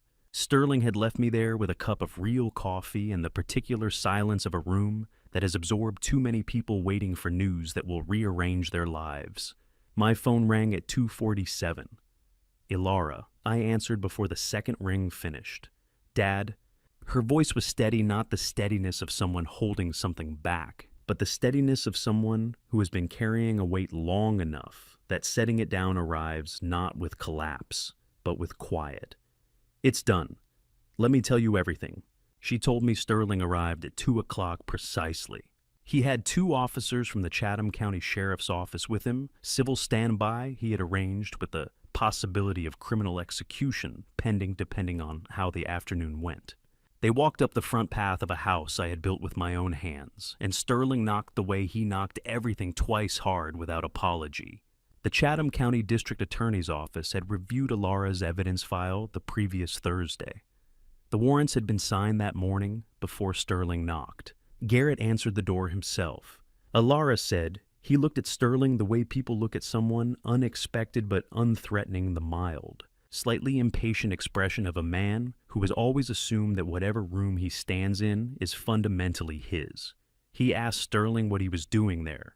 Sterling said he had documentation to present. Garrett stepped back from the door with the elaborate ease of a man demonstrating he had nothing to hide, which is a different posture entirely from a man who actually has nothing to hide.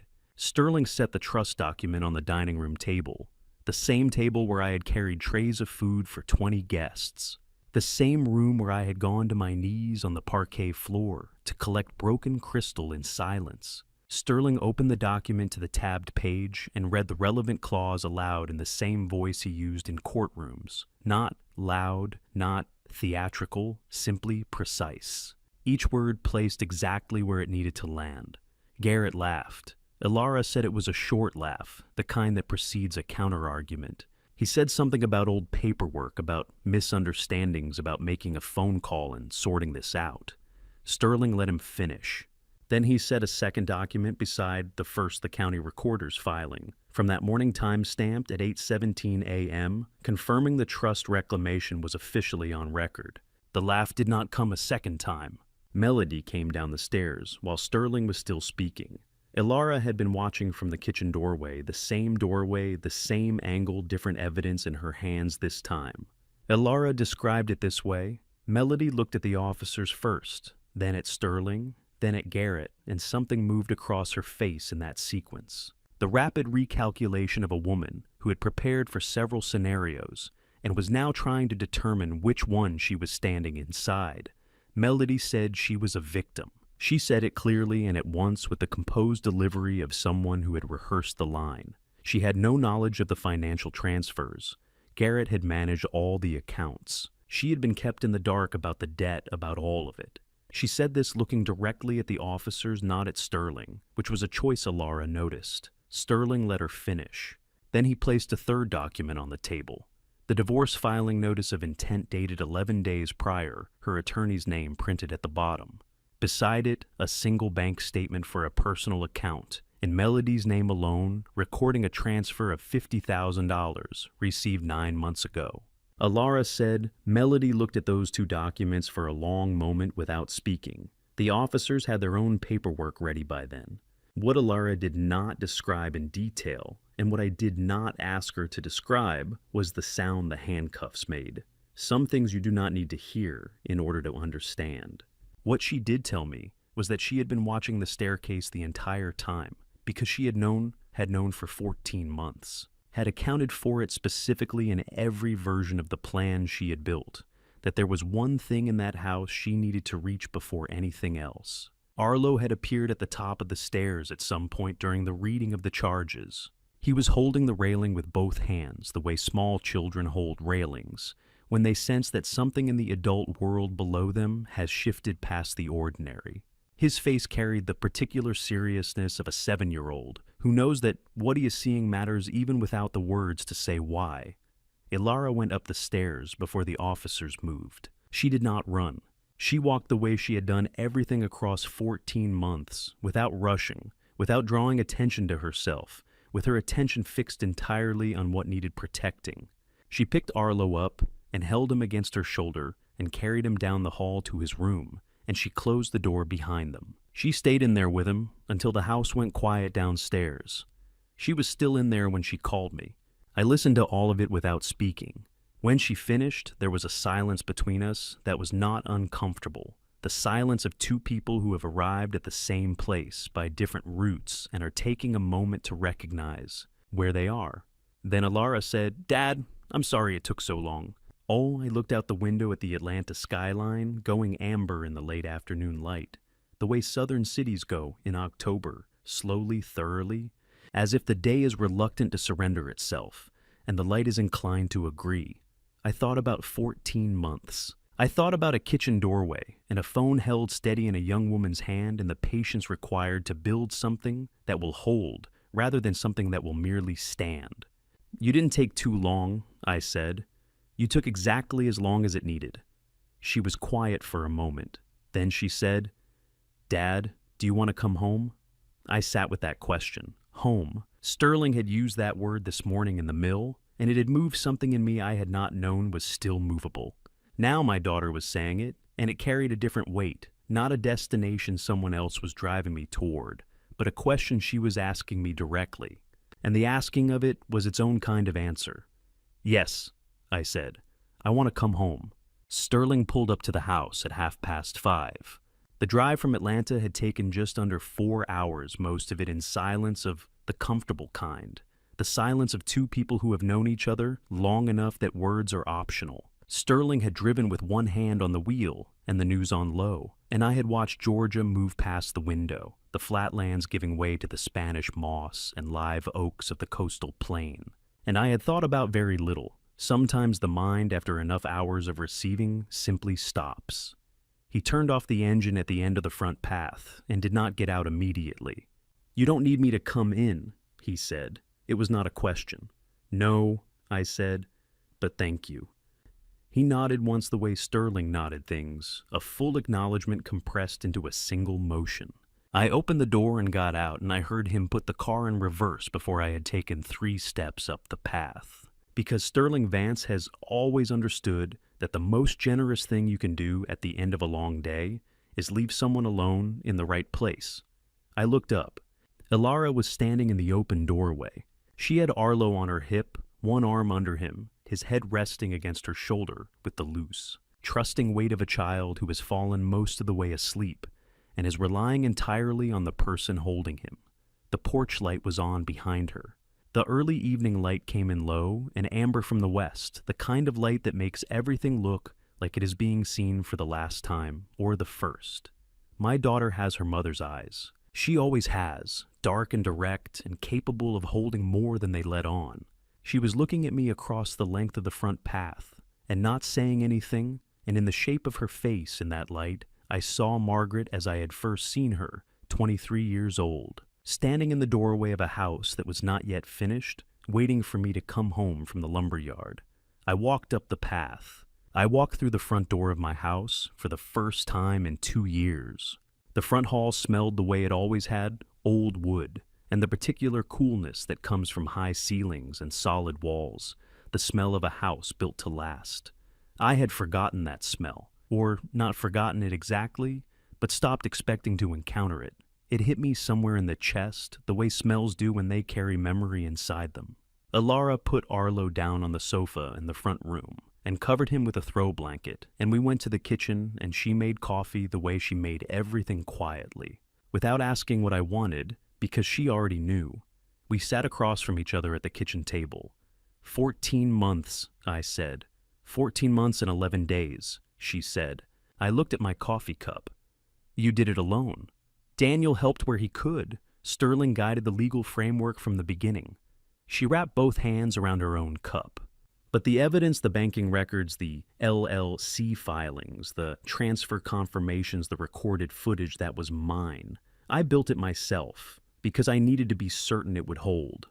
She paused. I needed him to lose everything he could never get back, not just lose a lawsuit, lose the ability to do it to anyone else. I nodded slowly. Why didn't you tell me? I asked.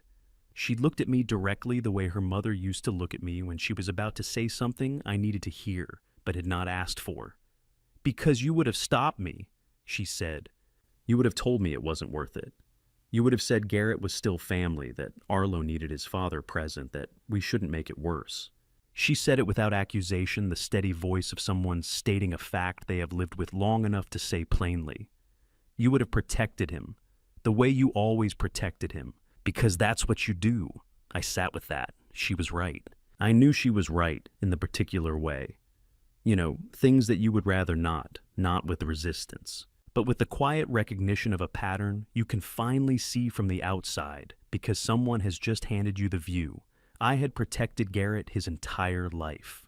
From consequences, from accountability, from the version of himself he became when no one was watching. I had done it because Margaret had asked me to keep the family together, And because I had confused keeping a family together with keeping a family comfortable. And because I had never once asked myself whether those were the same thing. They were not the same thing. I stood up from the table. Alara looked up at me, and I reached across and put my arms around her the way I had not done in years. Not since Margaret's funeral. Not since the last time the weight of something had made us both reach for the nearest solid thing.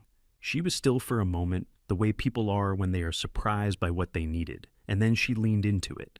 We stayed like that for a while. Arlo came in from the front room at a run. He had been asleep, or appeared to have been, and now he was entirely awake the way children are when something important is happening that they don't want to miss. He skidded to a stop on the kitchen floor and looked at me with Margaret's eyes in a 7-year-old's face, and then he held up what was in his hand. It was a small cloth pouch, the kind you get at a craft store, drawstring pulled tight. He set it on the table in front of me, with the gravity of someone presenting something that matters. "I kept them, Grandpa," he said. "After Dad broke it, I kept all the pieces I could find." I looked at the pouch. I knew what was inside before I opened it. I loosened the drawstring anyway and turned it over, and the pieces of red heartwood came out onto the table, small, irregular, the broken remains of 3 weeks of carving. I could see the edge of the curved dome, one slat still intact, and a small section of the base where the letters had been. R. The low was missing, but the R was there. "Can we fix it, Grandpa?" Arlo asked. "Can we put it back together?" I looked at the pieces on the table. Red heartwood broken clean in some places and splintered in others. Each fragment something I had shaped by hand across 3 weeks of early mornings, in a shed with a single lamp and my grandson's face in my mind. 7 years old. He had gathered these pieces from the floor the night his father destroyed them, and he had carried them in a pouch for a year. And he had kept them, because something in him understood the way children understand things, before they have words for the understanding that some things are worth the effort of saving. "Yes," I said. "We can fix it." The morning came in clean. Arlo was already in the garden workshop when I got there, sitting on his low stool, the cloth pouch open on the workbench. The pieces of red heartwood arranged in a careful pattern across the surface. He had been trying to see how they fit back together. He looked up when I came through the door. "I think the big pieces are still good," he said. "The little ones are too small." I pulled my stool beside him and looked at what he had laid out. 3 slats intact along their grain. 1 curved section of the dome joint still clean. The smaller splinters were past reassembly, but the larger pieces have shaped towards something new, rather than forced back into what they had been held real possibility. "You're right," I said. "The big pieces are good." He looked satisfied the way children look satisfied when an adult confirms what they already suspected. "So what are we making?" I picked up one of the slats and turned it in my hands. Red heartwood. Dense, close-grained, the kind that takes 40 years to reach the center of a tree. Garrett's shoe had cracked it, but not crushed it. The grain had held. Good wood does not fail from the outside in. It only fails when something at its core has already given way. "Something better," I said. I showed him how to hold the small plane, right hand at the back to guide the pressure left hand at the front to keep the angle true. He was too young to do the work himself, but not too young to understand what the work was. And there is a difference between those two things that matters more than most people realize. We worked through the morning. I shaped, he watched, and he handed me pieces from his arrangement with the gravity of someone who understood that the selection mattered. Alara brought coffee at 9 and set it on the corner of the bench without staying, which was the right thing to do. By noon, we had the frame of something, not a bird cage, but a small box with a hinged lid and a latticed top. I worked the R from the original base into the front panel, as an inlay set into a strip of darker walnut from the scrap bin, not restored, remade. The same wood shaped into something it had not been before. "Grandpa," Arlo said, looking at it. "What's it for?" "Whatever you need it to be for," I said. He thought about this with the seriousness it deserved. That was October. By January, I had signed a lease on the old Whitfield Street workshop, 2 rooms on the ground floor of a building that had been a furniture maker's shop in the 1940s. Douglas fir floors, 60 years of sawdust worked into every surface. The insurance policy Margaret had kept for 25 years covered the first year's lease, the equipment, and enough left over to keep the lights on while the work found me.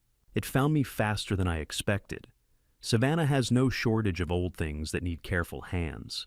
Antique sideboards with warped drawer faces, plantation shutters with broken slats, a set of Victorian porch columns from a house on Gaston Street that had been painted over 14 times and needed someone patient enough to find the original wood underneath. I was patient. I had been practicing patience for 2 years, in a shed with a tin roof, and patience, unlike most things, transfers. Arlo came on Saturdays. He had his own stool at the Whitfield Street workshop, now the same low one from the garden shop carried over in the truck bed.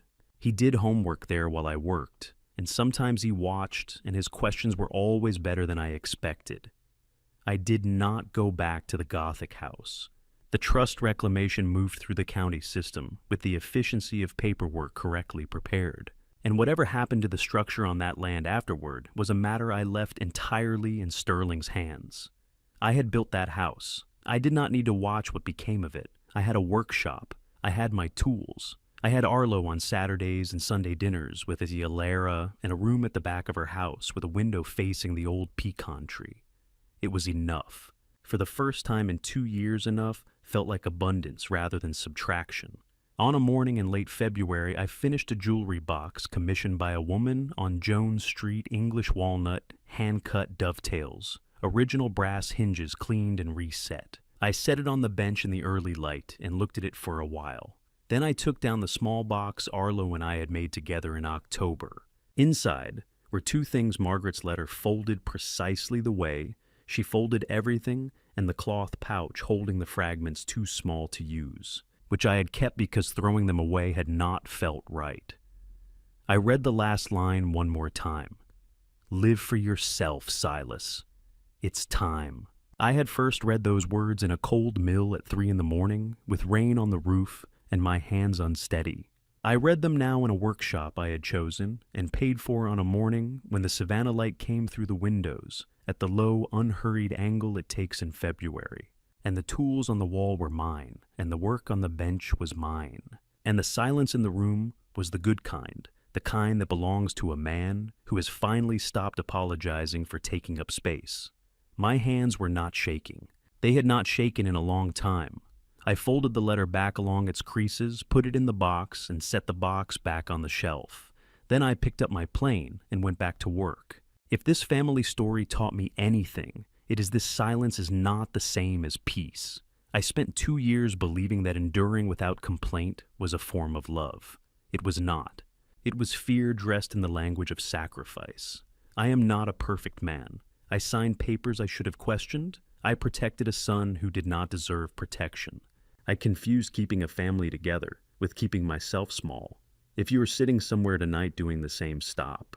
You are not honoring anyone by disappearing. I believe God does not ask us to be doormats. He asks us to be faithful to truth, to dignity, to the people who actually show up. Every family betrayal leaves marks that take years to name. I lived inside one for 2 years without fully understanding what it was. The hardest family betrayal to recognize is the one that wears the face of someone you raised. This kind of family story is more common than anyone admits. If you have carried your own family betrayal in silence, leave it in the comments. You may say the things someone else needed to hear today. If this family story stayed with you, share it with someone who needs it, and subscribe if you want more. Thank you for staying until the end. A quiet note: the stories ahead contain fictional elements built for reflection and understanding. If that is not what you are looking for, no judgment, find what serves you. But if you stay, I will make it worth your time.